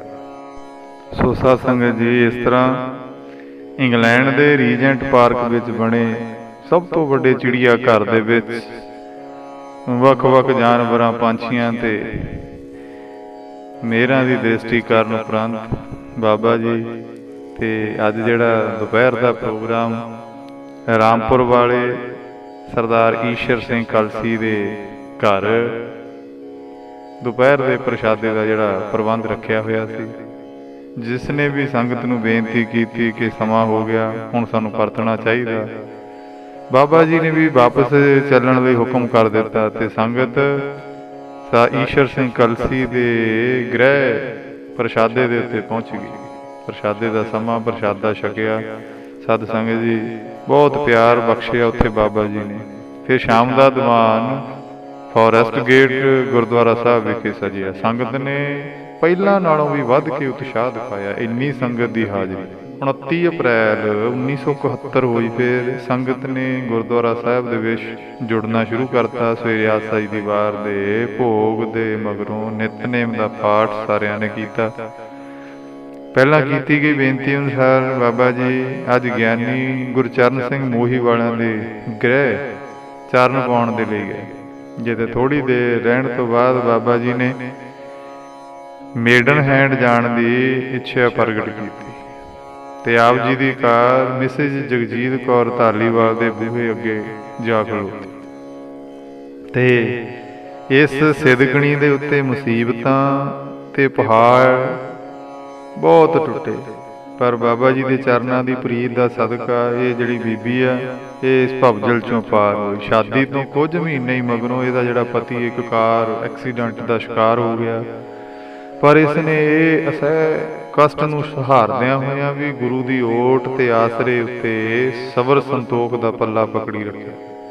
ਇਸ ਬੀਬੀ ਨੂੰ ਗਰੀਬ ਨਵਾਜ ਬਾਬਾ ਜੀ ਨੇ ਧੀਰਜ ਦਿੱਤਾ ਤੇ ਗੁਰੂ ਚਰਨਾਂ ਦੇ ਨਾਲ ਜੁੜ ਕੇ ਅਰਦਾਸ ਕਰਨ ਦੇ ਲਈ ਪ੍ਰੇਰਿਆ। ਆਪ ਵੀ ਬਾਬਾ ਜੀ ਨੇ ਅਰਦਾਸ ਕੀਤੀ ਕਿ ਉਹ ਆਪ ਇਹਨਾਂ ਦੇ ਅੰਗ ਸੰਗ ਸਹਾਈ ਹੋ ਕੇ ਇਸ ਦੀ ਆਪਣੀ ਸਾਈਂ ਨਾਲ ਲੱਗੀ ਲਗਨ ਨੂੰ ਨੇਪਰੇ ਚਾੜ ਦੇਣ। ਐਸੀ ਬਾਬਾ ਜੀ ਨੇ ਬੇਨਤੀ ਕੀਤੀ। ਇਸ ਮਹੀਨੇ ਦਾ ਆਖਰੀ ਦਿਨ 30 ਅਪ੍ਰੈਲ ਆ ਗਿਆ। ਪ੍ਰੇਮੀਆਂ ਨੇ ਬਾਬਾ ਜੀ ਨੂੰ ਆਪਣੇ ਘਰਾਂ ਵਿੱਚ ਚਰਨ ਪਾਉਣ ਦੀ ਖਿੱਚ ਕਰਨੀ ਸ਼ੁਰੂ ਕੀਤੀ, ਕਿਉਂਕਿ ਇਸ ਬਖਸ਼ਿਸ਼ ਦੇ ਪੁੰਜ ਨੇ ਕੇਵਲ 2 ਦਿਨ ਹੀ ਹੋਰ ਇਸ ਗੁਰਦੁਆਰਾ ਸਾਹਿਬ ਵਿੱਚ ਠਹਿਰਨਾ ਸੀ। ਇੱਕੋ ਹੀ ਦਿਨ ਵਿੱਚ ਸਾਧੂ ਸਿੰਘ, ਤੇਜਾ ਸਿੰਘ, ਸਾਧ ਦਲੀਪ ਸਿੰਘ ਅਤੇ ਬਜ਼ੁਰਗ ਸਾਧ ਗੰਗਾ ਸਿੰਘ ਦੇ ਘਰਾਂ ਵਿੱਚ ਇਹਨਾਂ ਪ੍ਰੇਮੀਆਂ ਦੀ ਖਿੱਚ ਤੇ ਪਿਆਰ ਦੇਖ ਕੇ ਜਾਣਾ ਪਿਆ ਬਾਬਾ ਜੀ। ਅੱਜ ਗਰੀਬ ਨਵਾਜ ਸਵਿਟਜ਼ਰਲੈਂਡ ਦੀ ਅੰਬੈਸੀ ਦੇ ਵਿੱਚ ਵੀ ਆਪਣੇ ਸੰਗੀਆਂ ਸਮੇਤ ਗਏ, ਕਿਉਂਕਿ ਇਹ ਵਿਚਾਰ ਹੋਈ ਸੀ ਕਿ ਸੰਗਤ ਇੱਕ ਹਫ਼ਤਾ ਸਵਿਟਜ਼ਰਲੈਂਡ ਜਾਵੇਗੀ, ਜਿਸ ਲਈ ਲੋੜੀਂਦੇ ਵੀਜ਼ੇ ਦੀ ਲੋੜ ਸੀ ਤੇ 10 ਮਿੰਟਾਂ ਵਿੱਚ ਹੀ ਸਾਰਿਆਂ ਦੇ ਪਾਸਪੋਰਟਾਂ ਦੇ ਉੱਤੇ ਇਹ ਦੇਸ਼ ਦਾ ਜਿਹੜਾ ਵੀਜ਼ਾ ਲੱਗ ਗਿਆ। ਜਿਸ ਤਰ੍ਹਾਂ ਸਾਡੇ ਭਾਰਤ ਦੇਸ਼ ਦੇ ਵਿੱਚ 15 ਅਗਸਤ 26 ਜਨਵਰੀ ਇਹ ਕੌਮੀ ਦਿਨ ਸਮਝ ਕੇ ਸਾਰੇ ਦੇਸ਼ ਵਾਸੀ ਮਨਾਉਂਦੇ ਨੇ, ਇਸੇ ਤਰ੍ਹਾਂ ਰੂਸ ਦੇ ਵਿੱਚ 1 ਮਈ 1 ਮਈ ਜਿਹੜਾ ਨੈਸ਼ਨਲ ਡੇ ਸਮਝ ਕੇ ਮਨਾਇਆ ਜਾਂਦਾ। ਅੱਜ ਉਹੀ ਦਿਨ ਸੀ। ਸਰਦਾਰ ਕਰਨੈਲ ਸਿੰਘ ਨਾਮੀ ਇੱਕ ਸੇਵਕ ਨੇ ਆਪਣੇ ਪੋਤੇ ਦੇ ਨਾਮ ਸੰਸਕਾਰ ਲਈ ਗੁਰੂ ਦੇ ਚਰਨਾਂ ਦਾ ਓਟ ਆਸਰਾ ਲਿਆ ਹੋਇਆ ਸੀ। ਧੰਨ ਸ਼੍ਰੀ ਗੁਰੂ ਗ੍ਰੰਥ ਸਾਹਿਬ ਮਹਾਰਾਜ ਦੇ ਸ਼੍ਰੀ ਸਹਿਜ ਪਾਠ ਆਪਣੇ ਘਰ ਪ੍ਰਾਰੰਭ ਕਰਾਏ ਹੋਏ ਸੀ, ਜਿਹਦਾ ਭੋਗ ਅੱਜ ਸਵੇਰੇ ਬਾਬਾ ਜੀ ਦੀ ਹਜ਼ੂਰੀ ਵਿੱਚ ਪੂਰਨ ਗੁਰਮਰਿਆਦਾ ਦੇ ਅਨੁਸਾਰ ਪਿਆ। ਇਸ ਛੋਟੇ ਜਿਹੇ ਮਾਸੂਮ ਬੱਚੇ ਦੇ ਸਿਰ ਦੇ ਉੱਤੇ ਹੱਥ ਫੇਰ ਕੇ ਬਾਬਾ ਜੀ ਨੇ ਅਸ਼ੀਰਵਾਦ ਦਿੱਤੀ ਤੇ ਘਰ ਵਾਲਿਆਂ ਨੂੰ ਨਾਮ ਕਰਨ ਦੀ ਵਧਾਈ ਦਿੱਤੀ। ਲੁਧਿਆਣੇ ਤੋਂ ਵੀ 6 ਮੀਲ ਦੀ ਵਿੱਥ ਦੇ ਉੱਤੇ ਇੱਕ ਪਿੰਡ ਬੱਦੋਵਾਲਾ, ਇੱਥੋਂ ਦੇ ਇੱਕ ਬਜ਼ੁਰਗ ਬਸੰਤ ਸਿੰਘ ਸਾਧ ਸੰਗਤ ਜੀ, ਉਹਦੇ 5 ਪੁੱਤਰ ਹਨ ਤੇ ਸਭ ਤੋਂ ਵੱਡੇ ਤਾਂ ਪਰਮ ਸੰਤ ਬਾਬਾ ਈਸ਼ਰ ਸਿੰਘ ਮਹਾਰਾਜ ਰਾੜਾ ਸਾਹਿਬ ਵਾਲਿਆਂ ਦੇ ਸੰਗੀ ਨੇ, ਤੇ ਉਸ ਤੋਂ ਛੋਟੇ 3 ਬਲਵੰਤ ਸਿੰਘ, ਹਾਕਮ ਸਿੰਘ, ਮਹਿੰਦਰ ਸਿੰਘ ਬਾਬਾ ਜੀ ਦੇ ਅਥਾਹ ਪ੍ਰੇਮ ਵਾਲੇ ਸ਼ਰਧਾਲੂ ਨੇ। ਪੂਰਨ ਗੁਰਸਿੱਖ ਤੇ ਬਾਬਾ ਜੀ ਦੀ ਮਰਿਆਦਾ ਦੇ ਉੱਤੇ ਚੱਲਣ ਵਾਲੇ ਇਹਨਾਂ ਦਾ ਇੱਕ ਭਰਾ ਪਹਿਲਾਂ ਕੀਨੀਆ ਅਫਰੀਕਾ ਵਿੱਚ ਰਹਿੰਦਾ ਸੀ, ਪਰ ਹੁਣ ਇੰਗਲੈਂਡ ਵਿੱਚ ਹੀ ਹੈ, ਜਿਹਦਾ ਨਾਂ ਪ੍ਰੀਤਮ ਸਿੰਘ ਹੈ, ਜਿਸ ਦੇ ਘਰ ਬਾਬਾ ਜੀ ਅੱਜ ਚਰਨ ਪਾਉਣ ਦੇ ਲਈ ਹੈ। ਇਹ ਸੇਵਕ ਦੇ ਵਿੱਚ ਬਾਬਾ ਜੀ ਪ੍ਰਤੀ ਸ਼ਰਧਾ ਤਾਂ ਬਹੁਤੀ ਦੇਖੀ, ਪਰ ਉਹਦੀ ਜਿਹੜੀ ਦਾੜੀ ਤੇ ਕੇਸ ਆ ਉਹ ਗਾਇਬ ਸੀ। ਬਾਬਾ ਜੀ ਨੇ ਇਹਦੇ ਸਿਰ ਦੇ ਉੱਤੇ ਹੱਥ ਫੇਰਦੇ ਰਹੇ ਤੇ ਕੀ ਮਿਹਰ ਬਖਸ਼ਿਸ਼ ਕੀਤੀ ਸਾਧ ਸੰਗਤ ਜੀ। ਤੇ ਪ੍ਰੀਤਮ ਸਿੰਘ ਗਰੇਵਾਲ ਨੇ ਹੱਥ ਜੋੜ ਕੇ ਬੜੀ ਨਿਮਰਤਾ ਦੇ ਨਾਲ ਹਜ਼ੂਰ ਅੱਗੇ ਅਰਜ਼ ਕੀਤੀ, ਜਾਣੀ ਜਾਣ ਮੈਨੂੰ ਆਪਣੇ ਚਰਨਾਂ ਨਾਲ ਜੋੜੋ, ਮੈਂ ਅੱਜ ਤੋਂ ਦਾੜੀ ਕੇਸ ਰੱਖ ਲੈਂਦਾ ਹਾਂ। ਮੈਂ ਵਾਅਦਾ ਕਰਦਾ ਹਾਂ ਮੇਰੇ ਭਰਾਵਾਂ ਦੀਆਂ ਇਹੋ ਜਿਹੀਆਂ ਦਾੜੀਆਂ ਤੇ ਸਿੱਖੀ ਸ਼ਖਸੀਅਤਾਂ ਨੇ ਮੈਨੂੰ ਵੀ ਸ਼ਰਮ ਆਉਂਦੀ ਆ, ਪਰ ਇੱਥੋਂ ਦੀ ਸੰਗਤ ਨੇ ਮੈਨੂੰ ਪਤਤ ਕਰ ਦਿੱਤਾ। ਤਾਂ ਇਸ ਦਰ ਦੇ ਉੱਤੇ ਦੇਰ ਨਹੀਂ ਹੈ, ਪੱਬਾ ਨੂੰ ਬੱਬਾ ਮਿਲਿਆ। ਜਿਸ ਨੇ ਕਹਿਆ ਭੁੱਲ ਗਿਆ ਤੇ ਹਜ਼ੂਰ ਗਰੀਬ ਨਵਾਜ ਕਹਿੰਦੇ ਬਖਸ਼ਿਆ। ਸਾਧ ਸੰਗਤ ਜੀ ਨੇ ਕਹਿਤਾ ਭੁੱਲ ਗਿਆ ਤੇ ਗਰੀਬ ਨਵਾਜ ਦਿਆਲੂ ਕਿਰਪਾਲੂ ਨੇ ਬਖਸ਼ ਲਿਆ। ਪ੍ਰੀਤਮ ਸਿੰਘ ਨੇ ਸਿੰਘ ਸਜਣ ਦਾ ਪ੍ਰਣ ਕਰ ਲਿਆ। ਬਾਬਾ ਜੀ ਦੇ ਦਿਦਾਰੇ ਕੀਤੇ ਇੱਕੋ ਵਾਰੀ। ਐਸੀ ਸੀ ਸਾਧ ਸੰਗਤ ਜੀ ਬਾਬਾ ਜੀ ਦੇ ਦਰਸ਼ਨਾਂ ਵਿੱਚ ਕਸ਼ਿਸ਼ ਖਿੱਚ। ਫਿਰ ਦੁਪਹਿਰ ਦਾ ਅੱਜ ਦਾ ਪ੍ਰਸ਼ਾਦਾ ਭਗਤ ਸਿੰਘ ਵੈਸਟ ਸਵੀਟਸ ਵਾਲਿਆਂ ਦੇ ਘਰ। ਤੇ ਸਾਧ ਸੰਗਤ ਜੀ ਇਸ ਸਮੇਂ ਗੁਰਦੁਆਰਾ ਸਾਹਿਬ ਜਾਣ ਤੋਂ ਪਹਿਲਾਂ ਸਾਰੇ ਸਿੰਘ 2-3 ਹੋਰ ਸ਼ਰਧਾਲੂਆਂ ਦੇ ਘਰ ਚਰਨ ਪਾਉਣ ਦੇ ਲਈ ਵੀ ਲੈ ਕੇ ਗਏ ਬਾਬਾ ਜੀ ਨੂੰ। ਫਿਰ ਸ਼ਾਮ ਦਾ ਦੀਵਾਨ ਮਿੱਥੇ ਹੋਏ ਪ੍ਰੋਗਰਾਮ ਅਨੁਸਾਰ ਗੁਰਦੁਆਰਾ ਫੋਰੈਸਟ ਗੇਟ ਵਿੱਚ ਹੀ ਸਜਿਆ। ਹਜ਼ੂਰ ਨੇ ਸਵੇਰੇ ਵੁਲਵਰਹੈਂਪਟਨ ਚਲੇ ਜਾਣਾ ਸੀ, ਇਸ ਲਈ ਦਰਸ਼ਨ ਕਰਨ ਲਈ ਸੰਗਤਾਂ ਦਾ ਉੱਥੇ ਤਾਂਤਾ ਵੱਜ ਗਿਆ। ਇੰਨੀ ਭੀੜ, ਸਭ ਨੂੰ ਤਾਂ ਪੰਜਾਬ ਦੀ ਯਾਦ ਆ ਗਈ। ਸਾਧ ਸੰਗਤ ਭਾਰਤ ਤੋਂ ਚੱਲਣ ਤੋਂ ਪਹਿਲਾਂ ਕਈ ਆਦਮੀ ਕਹਿੰਦੇ ਸੁਣੇ ਸੀ ਵੀ ਇੰਗਲੈਂਡ ਵਿੱਚ ਕਿਸੇ ਨੂੰ ਵੇਲ ਨਹੀਂ, ਕੋਈ ਗੁਰਦੁਆਰੇ ਨਹੀਂ ਆਉਂਦਾ। ਸਾਧ ਸੰਗਤ ਜੀ ਕਈ ਉੱਚੀਆਂ ਹਸਤੀਆਂ ਦੇ ਮਾਲਕਾਂ ਨੇ ਮੇਰੇ ਮਿੱਠ ਬੋਲੜੇ ਸਾਈਂ ਨੂੰ ਵੀ ਕਿਹਾ ਸੀ ਕਿ ਤੁਹਾਡੀ ਉਪਮਾ ਬੜੀ ਸੁਣੀ ਹੈ, ਤੁਸੀਂ ਇੰਗਲੈਂਡ ਜਿਹੇ ਦੇਸ਼ ਵਿੱਚ ਜਾ ਕੇ ਆਪਣਾ ਨਰਾਦਰ ਨਾ ਕਰਾਇਓ। ਪਰ ਮੇਰੇ ਸਾਈਂ ਦੇ ਹਸਮੁਖ ਤੇ ਮਿੱਠ ਬੋਲੜੇ ਸੁਭਾਅ ਨੇ ਇੰਗਲੈਂਡ ਦੇ ਬੱਚੇ ਦੇ ਦਿਲ ਨੂੰ ਤੁੰਬ ਸੁੱਟਿਆ।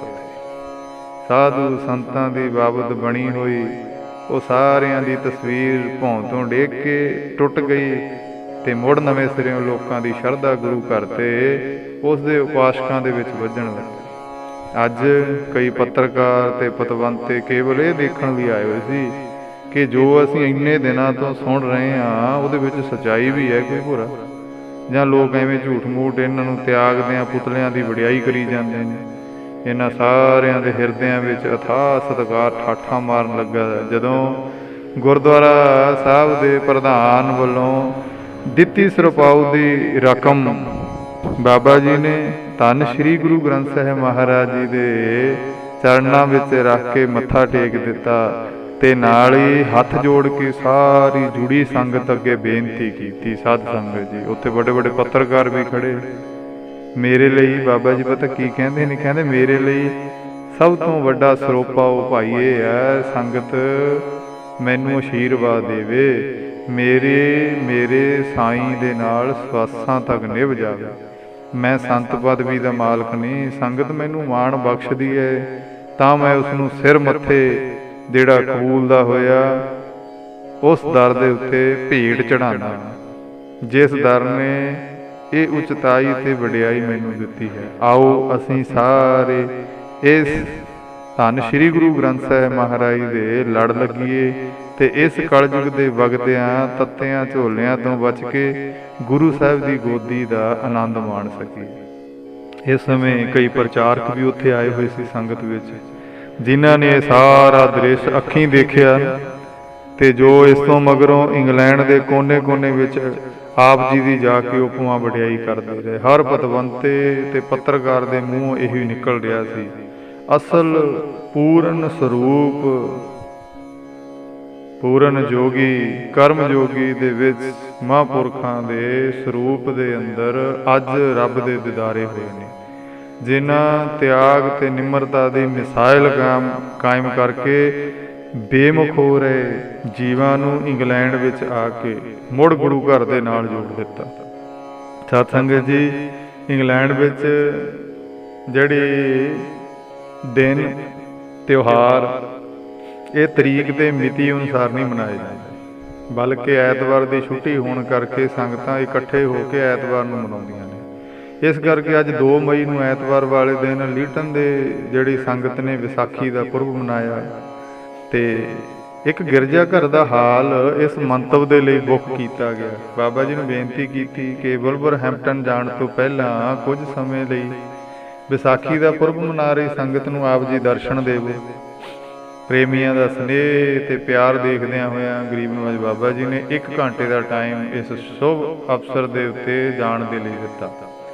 ਹੁਣ ਲੀਟਨ ਦੇ ਚਰਚ ਦੇ ਵਿੱਚ ਹਾਲ ਦੇ ਵਿੱਚ ਕਾਫੀ ਉੱਚੀ ਸਟੇਜ ਲੱਗੀ ਹੋਈ ਸੀ। ਧੰਨ ਸ਼੍ਰੀ ਗੁਰੂ ਗ੍ਰੰਥ ਸਾਹਿਬ ਮਹਾਰਾਜ ਜੀ ਸੁਭਾਏਮਾਨ ਤੇ ਨਾਲ ਹੀ ਕੀਰਤਨੀ ਜਥੇ ਦੀ ਸਟੇਜ ਸੀ। ਕੀਰਤਨੀ ਜਥਾ ਕੀਰਤਨ ਕਰ ਰਿਹਾ ਸੀ। ਸੰਗਤ ਸਾਰੀ ਇੱਕ ਸਫ਼ ਦੇ ਉੱਤੇ ਬੈਠੀ ਸਜੀ ਹੋਈ, ਬੀਬੀਆਂ ਇੱਕ ਪਾਸੇ, ਭਾਈ ਦੂਜੇ ਪਾਸੇ। ਬਾਬਾ ਜੀ ਨੂੰ ਇਸ ਪ੍ਰੋਗਰਾਮ ਦੇ ਪ੍ਰੇਰਕ ਭਾਈ ਲਾਲ ਸਿੰਘ ਨੇ ਸਟੇਜ ਦੇ ਉੱਤੇ ਬੇਨਤੀ ਕਰਕੇ ਲੈ ਗਏ। ਸਾਰੀ ਸੰਗਤ ਦਾ ਧਿਆਨ ਇਸ ਪਾਸੇ ਲੱਗ ਗਿਆ ਕਿ ਕਦੋਂ ਇਸ ਅਰਸੀ ਪ੍ਰੀਤਮ ਦੇ ਮੁਖਾਰਬਿੰਦ ਵਿੱਚੋਂ ਫੁੱਲ ਕਿਰਨਗੇ ਕਿ ਆਪਣੇ ਪ੍ਰਵਚਨ ਪ੍ਰਾਰੰਭ ਕਰਨਗੇ। ਤੇ ਬਾਬਾ ਜੀ ਨੇ ਠੀਕ 9:13 ਦੇ ਉੱਤੇ ਸਪੀਕਰ ਦੇ ਵਿੱਚ ਸਤਨਾਮ ਦੀ ਧੁਨ ਉਚਾਰਨ ਕੀਤੀ ਤੇ ਇਹ ਜਿਹੜੀ ਧੁਨ ਸਰੋਤਿਆਂ ਦੇ ਕੰਨਾਂ ਵਿੱਚ ਪਈ, ਜਿਸ ਨੇ ਸਾਰੇ ਉਡੀਕਦਿਆਂ ਸੰਗੀਆਂ ਦੇ ਮਨਾਂ ਨੂੰ ਐਨ ਤ੍ਰਿਪਤ ਕਰ ਦਿੱਤਾ, ਠਾਰ ਕੇ ਰੱਖ ਦਿੱਤਾ। ਤੇ ਗਰੀਬ ਨਵਾਜ ਬਾਬਾ ਜੀ ਨੇ ਕਲਗੀਧਰ ਮਹਾਰਾਜ ਧੰਨ ਸ਼੍ਰੀ ਗੁਰੂ ਗੋਬਿੰਦ ਸਿੰਘ ਸੱਚੇ ਪਾਤਸ਼ਾਹ ਜੀ ਦੇ ਕੀਤੇ ਉਪਕਾਰਾਂ ਦਾ ਵੇਰਵਾ ਸੰਗਤ ਨੂੰ ਦੱਸਦਿਆਂ ਅਤੇ ਅੰਮ੍ਰਿਤ ਦੀ ਮਹੱਤਤਾ ਦੱਸੀ। ਸਿੱਖੀ ਅਤੇ ਵਿਸਾਖੀ, ਸਿੱਖ ਅਤੇ ਵਿਸਾਖੀ ਦਾ ਸੰਬੰਧ ਕੀ ਹੈ, ਬੜਾ ਖੋਲ ਕੇ ਸੰਗਤ ਨੂੰ ਉੱਥੇ ਸਮਝਾਇਆ। ਸਾਰੀ ਸੰਗਤ ਦੇ ਅਮੋਲਕ ਪ੍ਰਵਚਨ ਉੱਥੇ ਝੋਲੀ ਵਿੱਚ ਪਾਏ। ਤੇ ਵੁਲਵਰਹੈਂਪਟਨ ਤੋਂ ਜਿਹੜੀ ਸੰਗਤ 5-6 ਕਾਰਾਂ ਦੇ ਵਿੱਚ ਬਾਬਾ ਜੀ ਨੂੰ ਲੈਣ ਲਈ ਆਈ ਹੋਈ ਸੀ, ਉਹ ਕਾਹਲ ਕਰਨ ਲੱਗੀ ਵੀ ਬਾਬਾ ਜੀ ਚਲੋ ਉੱਥੇ ਵੀ ਜਿਹੜਾ ਸਮਾਗਮ ਰੱਖਿਆ ਹੋਇਆ। ਹੁਣ ਐਤਵਾਰ ਹੋਣ ਕਰਕੇ ਉੱਥੇ ਗੁਰਦੁਆਰਾ ਸਾਹਿਬ ਵਿੱਚ ਜੁੜੀ ਸੰਗਤ ਵੀ ਇਸ ਅਨੋਖੀ ਸ਼ਖਸੀਅਤ ਦੇ ਮਾਲਕ ਗਰੀਬ ਨਵਾਜ ਬਾਬਾ ਜੀ ਤਿੰਨਾਂ ਦੇ ਦਰਸ਼ਨ ਕਰਨ ਲਈ ਉਡੀਕ ਰਹੀ ਸੀ। ਹਰ ਕਿਸੇ ਦੀਆਂ ਅੱਖਾਂ ਇਸ ਪਾਸੇ ਹੀ ਲੱਗੀਆਂ ਹੋਈਆਂ ਸੀ। ਸੰਗਤ ਵਿੱਚ ਇੱਕ ਦੂਜੇ ਪਾਸੋਂ ਪੁੱਛ ਗਿੱਛ ਹੋ ਰਹੀ ਸੀ ਕਿ ਬਾਬਾ ਜੀ ਕਿੰਨੇ ਵਜੇ ਆਉਣਗੇ। ਵਕਤ ਦਾ ਕਿਸੇ ਨੂੰ ਵੀ ਪਤਾ ਨਹੀਂ ਸੀ। ਇਹੋ ਹਰ ਕੋਈ ਕਹਿੰਦਾ ਸੀ ਸੰਗਤ ਲੈਣ ਗਈ ਹੋਈ ਆ, ਭੋਗ ਪੈਣ ਤੋਂ ਪਹਿਲਾਂ ਪਹੁੰਚ ਜਾਣਗੇ।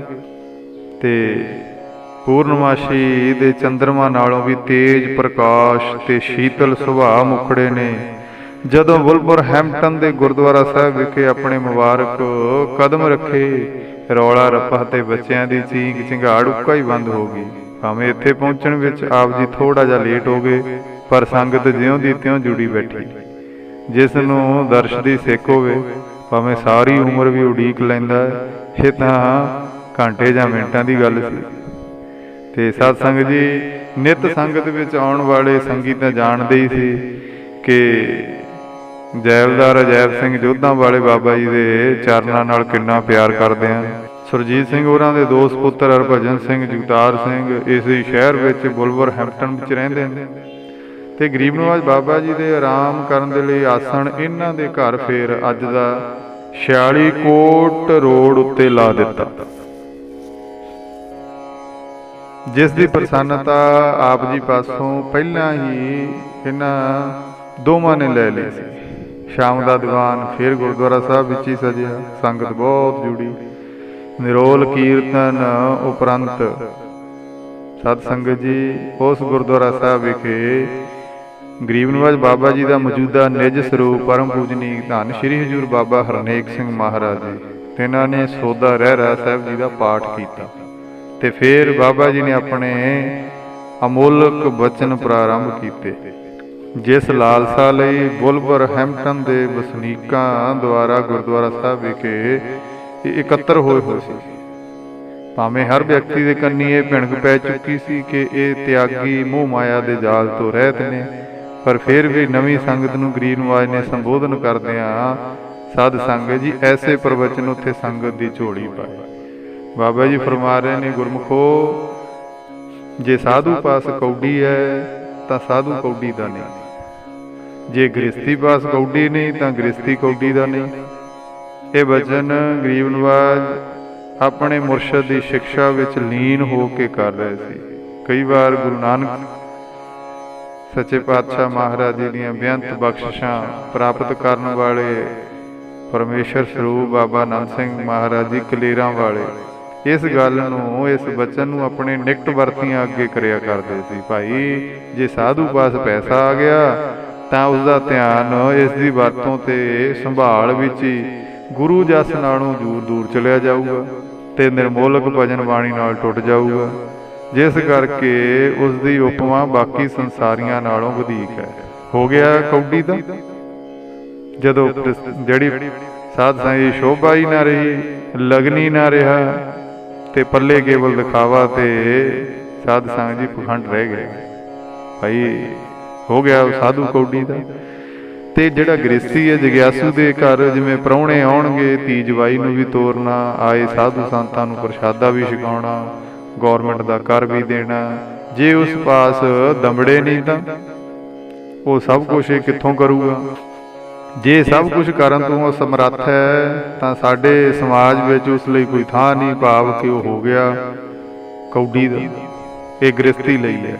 ਕਿੰਨੀ ਸਧਾਰਨ ਜੀ ਗੱਲ ਹੈ, ਪਰ ਕਿੰਨੀ ਭਾਵ ਭਰੀ ਆ।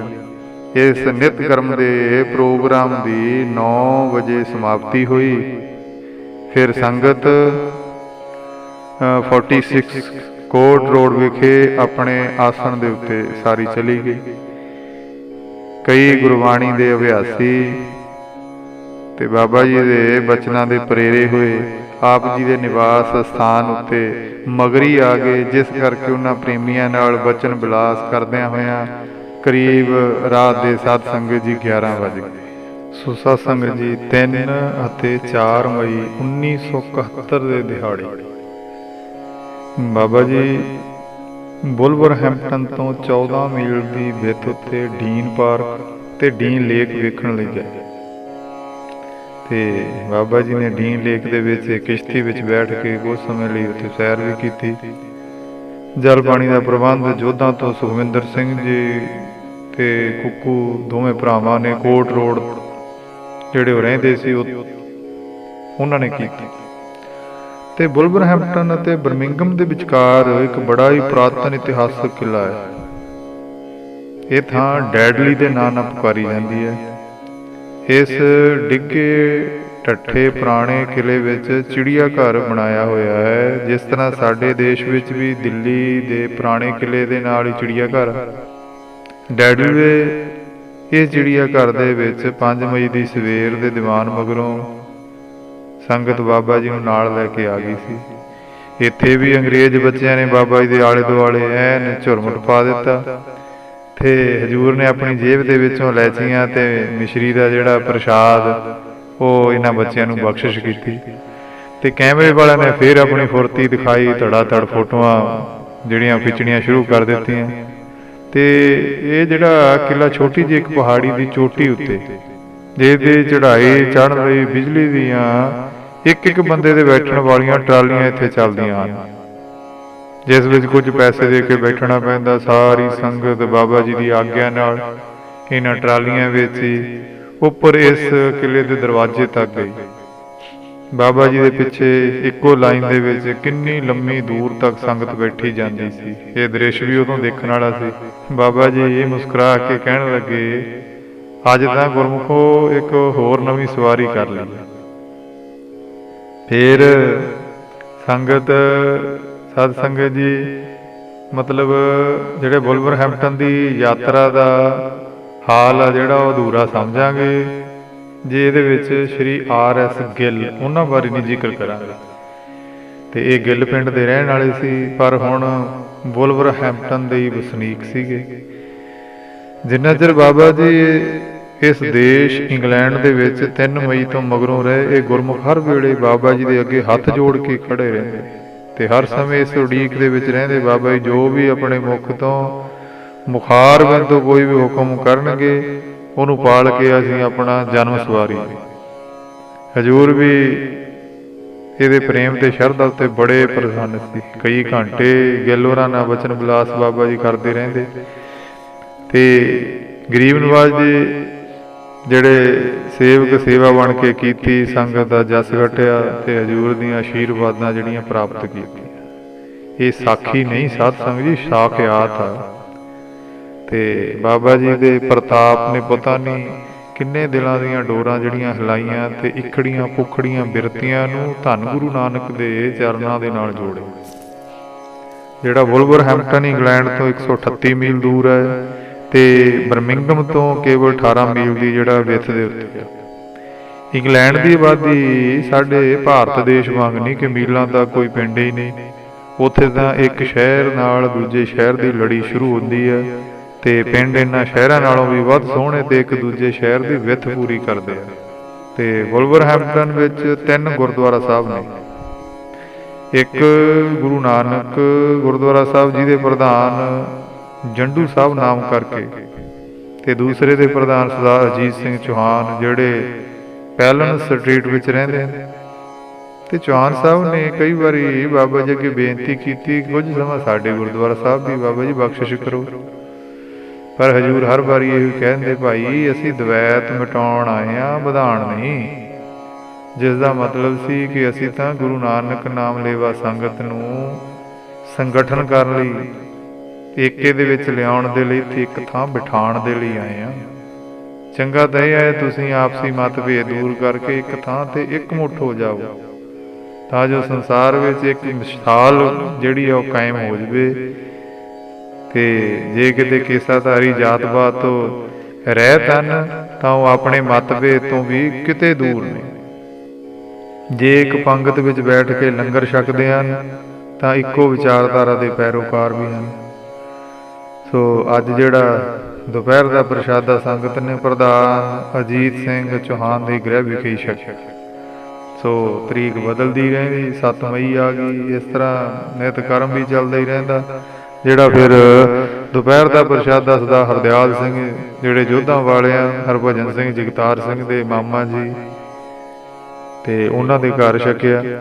ਤੇ ਫਿਰ ਸਾਧ ਸੰਗਤ ਜੀ ਬਾਬਾ ਜੀ ਸੰਗਤ ਦੇ ਸਮੇਤ ਜਿਹੜਾ ਗੁਡੀਅਰ ਟਾਇਰਾਂ ਦੀ ਬਹੁਤ ਵੱਡੀ ਫੈਕਟਰੀ ਆ, ਉਹਦੇ ਵਿੱਚ ਚਰਨ ਪਾਉਣ ਦੇ ਲਈ ਚਲੇ ਗਏ।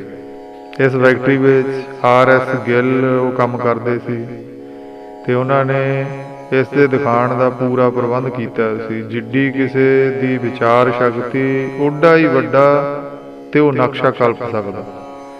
ਪਰ ਇਹ ਫੈਕਟਰੀ ਤਾਂ ਸਾਰੀਆਂ ਹੱਦਾਂ ਬੰਨੇ ਟੱਪ ਕੇ ਬਣੀ ਹੋਈ ਸੀ। ਇਸ ਵਿੱਚ ਕਾਰਾਂ, ਟਰੱਕਾਂ, ਟਰੈਕਟਰਾਂ ਦੇ 65,000 ਟਾਇਰ ਉਸ ਸਮੇਂ ਰੋਜ਼ ਬਣਦੇ ਸੀ ਉਸ ਵਕਤ। ਤੇ ਇਨਸਾਨੀ ਹੱਥਾਂ ਤੇ ਦਿਮਾਗ ਦੀ ਇਸ ਬਣਤਰ ਨੂੰ ਦੇਖ ਕੇ ਹਰ ਵਿਅਕਤੀ ਹੈਰਾਨ ਹੋ ਜਾਂਦਾ। ਤੇ ਨਾਲ ਗਏ ਸਾਰੇ ਸੰਗੀ ਇਹ ਸੁਣ ਕੇ ਅਚਰਜ ਹੀ ਰਹਿ ਗਏ। ਜਦੋਂ ਗਰੀਬ ਨਵਾਜ ਬਾਬਾ ਜੀ ਨੇ ਪਤਾ ਕੀ ਕਿਹਾ, ਕਹਿੰਦੇ ਭਾਈ ਪਿਛਲੇ ਸਾਲ ਨਾਲੋਂ ਨਾ ਇਹਨਾਂ ਨੇ ਆਪਣੀ ਪ੍ਰੋਡਕਸ਼ਨ ਕਾਫੀ ਵਧਾ ਲਈ ਹੈ। ਤੇ ਐਂ ਲੱਗਦਾ ਸੀ ਜਿਵੇਂ ਕੋਈ ਨਿੱਤ ਦਾ ਗੇੜਾ ਮਾਰਨ ਵਾਲਾ ਸਾਧ ਸੰਗਤ ਜੀ ਸਾਰਾ ਇਸ ਫੈਕਟਰੀ ਦਾ ਜਿਹੜਾ ਕਾਰਜ ਸੰਭਾਲ ਕਰਨ ਵਾਲਾ ਕੋਈ ਮਾਲਕ ਹੀ ਬੋਲ ਰਿਹਾ ਵੇ, ਜਿਹਨੂੰ ਸਾਰਾ ਕੁਛ ਉਸ factory the A to Z ਪਤਾ ਹੋ। ਸਾਰੀ ਸੰਗਤ ਹੈਰਾਨ ਹੋ ਗਈ।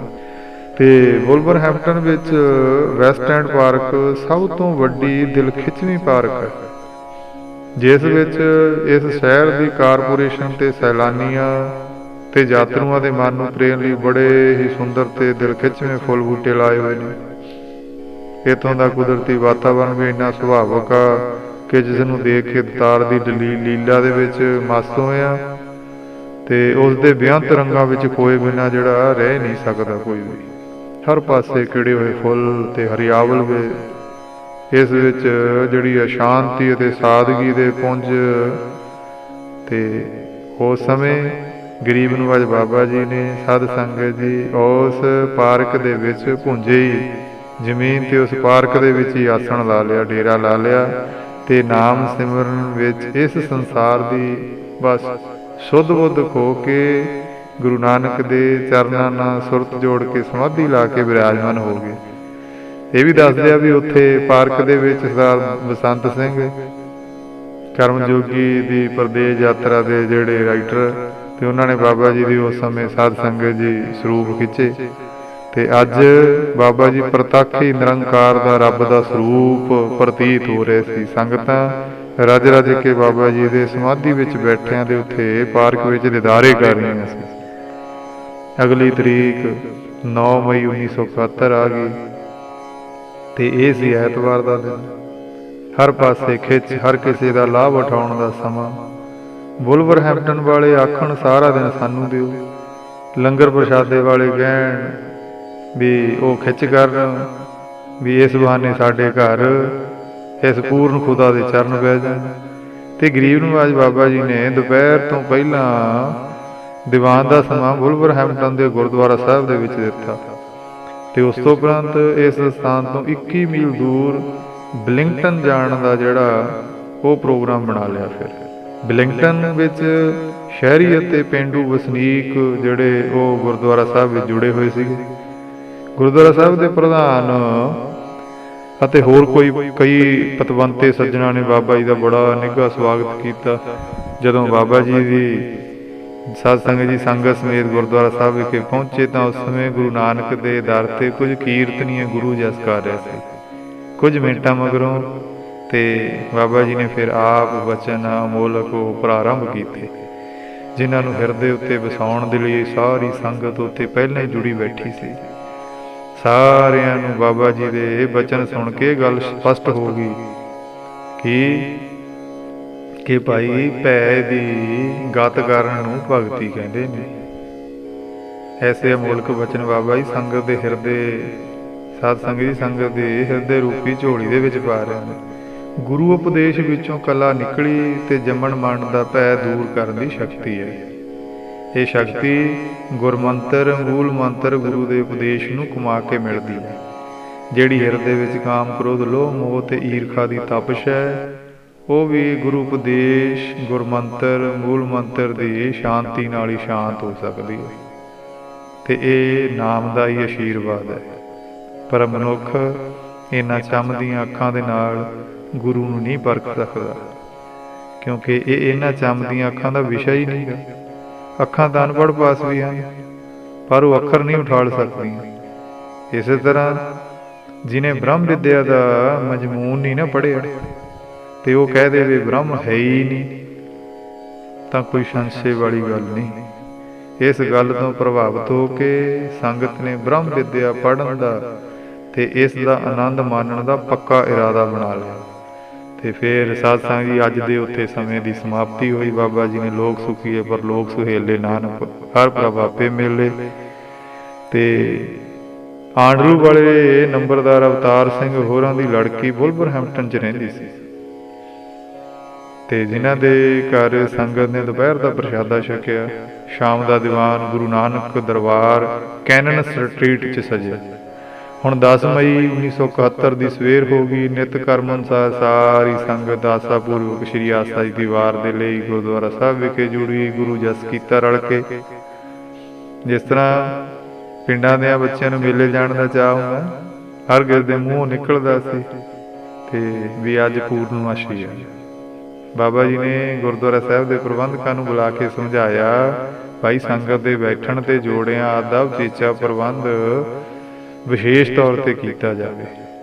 ਤੁਹਾਡੇ ਗੁਰਦੁਆਰਾ ਸਾਹਿਬ ਦੇ ਹਾਲ ਵਿੱਚ ਸਾਰੀ ਸੰਗਤ ਨਹੀਂ ਬੈਠ ਸਕੇਗੀ। ਉਹ ਪ੍ਰਧਾਨ ਸਾਹਿਬ ਨੇ ਤੇ ਸੈਕਟਰੀ ਸਾਹਿਬ ਆ ਕੇ ਕਹਿਣ ਲੱਗੇ, ਜੀ ਪਹਿਲਾਂ ਹੀ ਬੜੇ ਵੱਡੇ ਜਿਹੜੇ ਇਕੱਠ ਇੱਥੇ ਗੁਰੂ ਘਰ ਵਿੱਚ ਹੁੰਦੇ ਰਹੇ ਨੇ, ਗੁਰਦੁਆਰਾ ਸਾਹਿਬ ਦਾ ਹਾਲ ਇੰਨਾ ਵੱਡਾ, ਸੰਗਤ ਬੜੀ ਸੌਖੀ ਹੋ ਬਹਿ ਜਾਂਦੀ ਹੈ, ਬੜਾ ਸੌਖਾ ਸਰ ਜਾਣਾ, ਤੁਸੀਂ ਚਿੰਤਾ ਨਾ ਕਰੋ। ਪਹਿਲਾਂ ਵੀ ਬਹੁਤ ਕਈ ਮਹਾਂਪੁਰਖ ਇੱਥੇ ਆਏ ਨੇ, ਕਦੇ ਕੋਈ ਅਫਿਆਈ ਆਈ ਹੋਈ ਨਹੀਂ।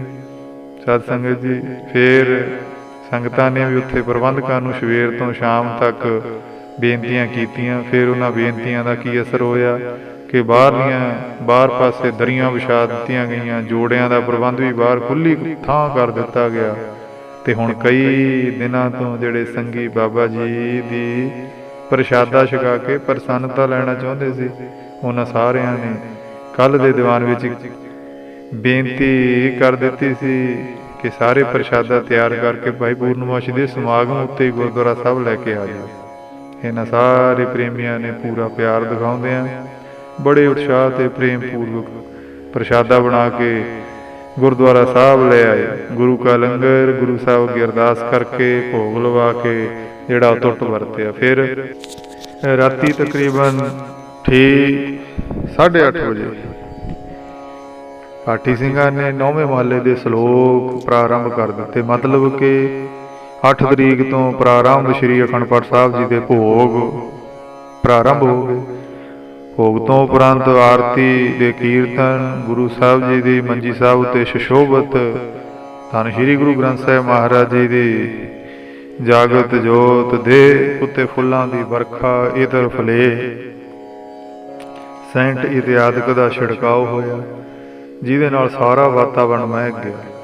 ਸੜਕ ਉੱਤੇ ਲੰਘੇ ਜਾਂਦੇ ਆਦਮੀ, ਸਾਧ ਸੰਗਤ ਜੀ, ਉਹਨਾਂ ਦਾ ਨੱਕ ਵੀ ਇਹ ਦੱਸ ਰਿਹਾ ਸੀ ਕਿ ਇਸ ਕੇਸਰੀ ਝੰਡੇ ਵਾਲੀ ਬਿਲਡਿੰਗ ਗੁਰੂ ਘਰ ਵਿੱਚ ਕੋਈ ਖਾਸ ਸਮਾਗਮ ਹੋ ਰਿਹਾ। ਖਚਾ ਖਚ ਸੰਗਤਾਂ ਦੇ ਨਾਲ ਹਾਲ ਭਰ ਗਿਆ। ਜਿੰਨੀਆਂ ਬੀਬੀਆਂ ਤੇ ਵੀਰ ਅੰਦਰ ਬੈਠੇ ਸੀ, ਉਸ ਤੋਂ ਵੀ ਕਿਤੇ ਵੱਧ ਬਾਹਰ ਖਲੋਏ ਹੋਏ ਸੀ। ਪ੍ਰਬੰਧਕ ਕਹਿਣ, ਅੱਜ ਤਾਂ ਅਚੰਭਾ ਹੀ ਹੋ ਗਿਆ, ਅੱਜ ਤਾਂ ਹੈਰਾਨਗੀ ਦੀ ਹੱਦ ਨਾ ਰਹੀ, ਹੱਦਾਂ ਬੰਨੇ ਟੱਪ ਗਈ ਸੰਗਤ ਇੰਨੀ। ਇਸ ਸਾਧ ਸੰਗਤ ਜੀ ਦਰਵੇਸ਼ ਕਰਾਮਾਤੀ ਫਕੀਰ ਕਰਮ ਜੋਗੀ ਵਿੱਚ ਇੰਨੀ ਖਿੱਚ ਹੈ ਕਿ ਕੋਈ ਪੰਜਾਬੀ ਘਰ ਵਿੱਚ ਰਿਹਾ ਹੀ ਨਹੀਂ ਜਿਹੜਾ ਕਦੀ ਗੁਰਦੁਆਰੇ ਨਹੀਂ ਆਇਆ। ਅੱਜ ਤਾਂ ਉਹਨਾਂ ਦੇ ਵੀ ਦਰਸ਼ਨ ਹੋ ਗਏ। ਜੋੜਿਆਂ ਵਾਲਿਆਂ ਨੂੰ ਜੋੜੇ ਰੱਖਣ ਤੋਂ ਸਾਧ ਸੰਗਤ ਜੀ ਵਾਰ ਪਈ ਨਹੀਂ ਰਿਹਾ ਸੀ। ਹਰ ਅੱਧੇ ਘੰਟੇ ਮਗਰੋਂ ਕਹਿਣ ਕੁਝ ਸੇਵਾਦਾਰ ਹੋਰ ਸਾਡੇ ਪਾਸ ਭੇਜੋ, ਕੁਝ ਸੇਵਾਦਾਰ ਹੋਰ ਸਾਡੇ ਪਾਸ ਭੇਜੋ। ਕੰਟਰੋਲ ਨਹੀਂ ਹੋ ਰਿਹਾ, ਇੰਨੇ ਜੋੜੇ ਨਹੀਂ ਸਾਂਭ ਹੋ ਰਹੇ। ਅੰਦਰ ਵੱਲ ਨੂੰ ਧੱਕਾ ਪੈਣ ਲੱਗਾ, ਕਿਉਂਕਿ ਹਰ ਕਿਸੇ ਦੇ ਮਨ ਵਿੱਚ ਇਹ ਇੱਛਾ ਉੱਠਦੀ ਕਿ ਇੱਕ ਵਾਰੀ ਬਾਬਾ ਜੀ ਦੇ ਦਰਸ਼ਨ ਕਰ ਲਈਏ, ਫਿਰ ਭਾਵੇਂ ਬਾਹਰ ਹੀ ਜਾ ਕੇ ਬੈਠ ਜਾਈਏ, ਵਿਰਾਜ ਜਾਈਏ, ਖੜ ਜਾਈਏ। ਤੇ 9:15 ਵਜੇ ਸਪੀਕਰ ਦਾ ਮਾਈਕ ਗਰੀਬ ਨਿਵਾਜ ਬਾਬਾ ਜੀ ਦੇ ਅੱਗੇ ਰੱਖਿਆ ਗਿਆ। ਬਾਬਾ ਜੀ 2 ਮਿੰਟ ਅੱਖਾਂ ਮੀਟ ਲਈਆਂ, ਧਿਆਨ ਦੇ ਵਿੱਚ ਹੋ ਗਏ। ਖੜਿਆਂ ਨੇ ਉੱਥੇ ਬੈਠਣਾ ਸ਼ੁਰੂ ਕਰ ਦਿੱਤਾ, ਬੈਠਿਆਂ ਨੇ ਚੁੱਪ ਸਾਧ ਲਈ। ਅੱਜ ਗਰੀਬ ਨਿਵਾਜ ਨੇ ਸੰਗਤ ਨੂੰ ਅੰਤਿਸ਼ ਕਰਨ ਦੀ ਮੈਲ ਲਾਉਣ ਦੀ ਪ੍ਰੇਰਨਾ ਕੀਤੀ ਤੇ ਬੜੇ ਹੀ ਵਿਸਥਾਰ ਦੇ ਨਾਲ ਦੱਸਿਆ ਕਿ ਰੌਸ਼ਨੀਆਂ ਭਾਈ 6 ਪ੍ਰਕਾਰ ਦੀਆਂ ਵਿਦਵਾਨਾਂ ਨੇ ਵਰਣਨ ਕੀਤੀਆਂ ਨੇ, ਪਰ ਅੰਤਿਸ਼ ਕਰਨ ਦਾ ਜਿਹੜਾ ਹਨੇਰਾ ਦੂਰ ਕਰਨ ਦੀ ਤਾਕਤ ਕਿਸੇ ਵਿੱਚ ਵੀ ਨਹੀਂ। ਦੀਵਾ ਕਮਰੇ ਦਾ ਹਨੇਰਾ ਦੂਰ ਕਰ ਸਕਦਾ, ਬਲਬ ਇੱਕ ਹਾਲ ਦੇ ਵਿੱਚ ਰੌਸ਼ਨੀ ਕਰ ਦੇਵੇਗਾ, ਪਰ ਇਹਨਾਂ ਵਿੱਚ ਅੰਤਿਸ਼ ਕਰਨ ਦਾ ਹਨੇਰਾ ਦੂਰ ਕਰਨ ਦਾ ਸਾਧਨ ਨਹੀਂ। ਉਹ ਬਰਕਤ ਹੈ ਹਜੂਰ ਗਰੀਬ ਨਿਵਾਜ ਪਾਤਸ਼ਾਹ ਵਿੱਚ। ਗੁਰੂ ਦੀ ਰੌਸ਼ਨੀ ਸੂਰਜ ਤੋਂ ਵੀ ਤਿੱਖੀ ਤੇ ਤੇਜ਼ ਹੈ, ਜਿਹੜੀ ਅੰਤਿਸ਼ ਕਰਨ ਨੂੰ ਰੌਸ਼ਨੀ ਦੇਣ ਦੇ ਸਮਰੱਥ ਹੈ। ਭਾਵੇਂ ਕਿੰਨੇ ਹੀ ਹਜ਼ਾਰ ਕਿਲੋਵਾਟ ਬਿਜਲੀ ਲਾਈਨਾਂ ਥਾਈਂ ਲੰਘਦੀ ਹੈ, ਜਿਹੜੀ ਅਣਗਿਣਤ ਬਲਬਾਂ ਨੂੰ ਜਗਾ ਦਿੰਦੀ ਹੈ ਤੇ ਅਣਗਿਣਤ ਮੋਟਰਾਂ ਨੂੰ ਚਲਾ ਦਿੰਦੀ ਹੈ। ਇੰਨੀ ਤਾਕਤ ਹੈ ਉਸ ਵਿੱਚ। ਪਰ ਜੇ ਕਿਸੇ ਪੁਆਇੰਟ ਦੇ ਉੱਤੇ ਜਿਉਂ ਜਿੰਨੀ ਕਾਰਬਨ ਲੱਗੀ ਹੋਵੇ, ਅਗਲਾ ਸਭ ਕੁਝ ਹੀ ਖੜ ਜਾਂਦਾ। ਉਸ ਪਾਵਰ ਵਿੱਚ ਕਾਰਬਨ ਲਾਉਣ ਦੀ ਸ਼ਕਤੀ ਨਹੀਂ, ਉਹ ਇਸ ਤੋਂ ਅਸਮਰੱਥ ਹੈ। ਸੋ ਇਸੇ ਤਰ੍ਹਾਂ ਮਨੁੱਖ ਤੂੰ ਉਹ ਆਤਮਾ ਹੀ ਹੈ, ਤੂੰ ਉਸ ਅਕਾਲ ਦਾ ਅੰਗ ਹੈ, ਪਰ ਜਿਹੜੀ ਕਾਰਬਨ ਤੇਰੇ ਹਿਰਦੇ ਉੱਤੇ ਲੱਗੀ ਹੈ ਉਸ ਨੂੰ ਤੂੰ ਆਪ ਲਾਉਣ ਲਈ ਅਸਮਰੱਥ ਹੈ। ਇਹ ਤਾਂ ਕੋਈ ਗੁਰੂ ਵਰਗਾ ਮਕੈਨਿਕ ਤੇ ਤਤਵੇਤਾ ਜੋਗੀ ਹੀ ਲਾਹੇ ਤਾਂ ਲਾਹੇ, ਫਿਰ ਕੀ ਹੋਏਗਾ। ਮਨ ਤੋਂ ਜੋਤ ਸਰੂਪ ਹੈ ਆਪਣਾ ਮੂਲ ਪਛਾਣ। ਤੇ ਐਸੇ ਅਮੋਲਕ ਬਚਨਾਂ ਦੀ ਬਖਸ਼ਿਸ਼ ਉਸ ਗੁਰਦੁਆਰਾ ਸਾਹਿਬ ਵਿਖੇ ਬਾਬਾ ਜੀ ਨੇ ਸੰਗਤ ਦੀ ਝੋਲੀ ਪਾਈ। ਸਤ ਸੰਗਤ ਜੀ ਫਿਰ ਅਗਲੇ ਦਿਨ ਸਵੇਰੇ ਜਿਹੜਾ ਅੰਮ੍ਰਿਤ ਸੰਚਾਰ ਦਾ ਪ੍ਰੋਗਰਾਮ ਰੱਖਿਆ ਗਿਆ ਸੀ ਤੇ ਜਿਹੜੀ ਲਿਸਟ ਬਣੀ ਹੋਈ ਸੀ ਉਹ ਦੇ ਦਿੱਤੀ ਗਈ, ਬੇਨਤੀ ਕੀਤੀ ਤੇ ਬਾਬਾ ਜੀ ਨੇ ਭਾਈ ਜਿਸ ਕਿਸੇ ਨੇ ਜਗਿਆਸੂ ਨੇ ਖੰਡੇ ਬਾਟੇ ਦੀ ਪੌਲ ਲੈਣੀ ਹੋਵੇ, ਅੰਮ੍ਰਿਤ ਛਕਣਾ, ਉਹ ਕੇਸੀ ਇਸ਼ਨਾਨ ਕਰ ਆਪਣੇ ਕਕਾਰ ਧਾਰਨ ਕਰਕੇ ਗੁਰਦੁਆਰਾ ਸਾਹਿਬ ਵਿਖੇ ਪੁੱਜ ਜਾਵੇ। ਤੇ 11 ਮਈ ਦੀ ਸਵੇਰ ਗੁਰਦੁਆਰਾ ਸਾਹਿਬ ਵਿਖੇ ਅੰਮ੍ਰਿਤ ਛਕਣ ਵਾਲਿਆਂ ਦਾ ਕਾਫੀ ਇਕੱਠ ਹੋ ਗਿਆ। 13 ਦੀਆਂ ਕਈ ਪੰਗਤਾਂ ਲਾ ਦਿੱਤੀਆਂ ਤੇ ਪੂਰਨ ਗੁਰਮਰਿਆਦਾ ਅਨੁਸਾਰ ਜਿਹੜੇ ਅਬਲਾਖੀ ਸੀ, ਅੰਮ੍ਰਿਤ ਅਬਲਾਖੀ, ਉਹਨਾਂ ਨੂੰ ਅੰਮ੍ਰਿਤ ਪਾਨ ਕਰਵਾਇਆ ਗਿਆ। ਸੁਰ ਨਰ ਮਨ ਜਨ ਅੰਮ੍ਰਿਤ ਖੋਜਦੇ, ਸੋ ਅੰਮ੍ਰਿਤ ਗੁਰ ਤੇ ਪਾਇਆ। ਗੁਰਸਿੱਖੀ ਵਿੱਚ ਨਵੇਂ ਪ੍ਰਵੇਸ਼ ਹੋਇਆਂ ਸਾਰੀਆਂ ਸੰਗਤਾਂ ਨੇ ਬਾਬਾ ਜੀ ਦੇ ਚਰਨਾਂ ਵਿੱਚ ਜਾ ਕੇ ਹਾਜ਼ਰੀ ਲਵਾਈ ਤੇ ਹਜੂਰ ਨੇ ਅੰਮ੍ਰਿਤ ਦੀ ਮਹੱਤਤਾ ਦੱਸੀ ਤੇ ਇਸ ਦਾ ਮੂਲ ਸਿਧਾਂਤ ਦੱਸਿਆ ਕਿ ਕਿਸ ਤਰ੍ਹਾਂ ਭਾਈ ਪੰਜ ਪਿਆਰਿਆਂ ਨੇ ਆਪਣੇ ਸੀਸ ਦੇ ਕੇ ਅੰਮ੍ਰਿਤ ਪ੍ਰਾਪਤ ਕੀਤਾ। ਤੇ ਉਹਨਾਂ ਨੇ ਕਿਹਾ ਜੇ ਸਿਰ ਦਿੱਤਿਆਂ ਰੱਬ ਮਿਲਦਾ ਤਾਂ ਵੀ ਪਾਈਏ, ਜਿਹੜਾ ਸੌਦਾ ਹੈ ਸਸਤਾ ਹੈ। ਤੇ ਐਸੀਆਂ ਬਖਸ਼ਿਸ਼ਾਂ ਉੱਥੇ ਬਾਬਾ ਜੀ ਨੇ ਸੰਗਤਾਂ ਦੀ ਝੋਲੀ ਪਾਈਆਂ। ਆਓ ਇੱਥੇ ਹੀ ਸਮਾਪਤੀ ਕਰਦੇ ਹਾਂ। ਇਹ ਕਰਮ ਜੋਗੀ ਦੀ ਪ੍ਰਦੇਸ਼ ਯਾਤਰਾ ਲਿਖਤ ਵਿੱਚੋਂ ਧੰਨਵਾਦ ਸਹਿਤ ਭੁੱਲ ਚੁੱਕ ਦੀ ਖਿਮਾ। ਵਾਹਿਗੁਰੂ ਜੀ ਕਾ ਖਾਲਸਾ, ਵਾਹਿਗੁਰੂ ਜੀ ਕੀ ਫਤਿਹ।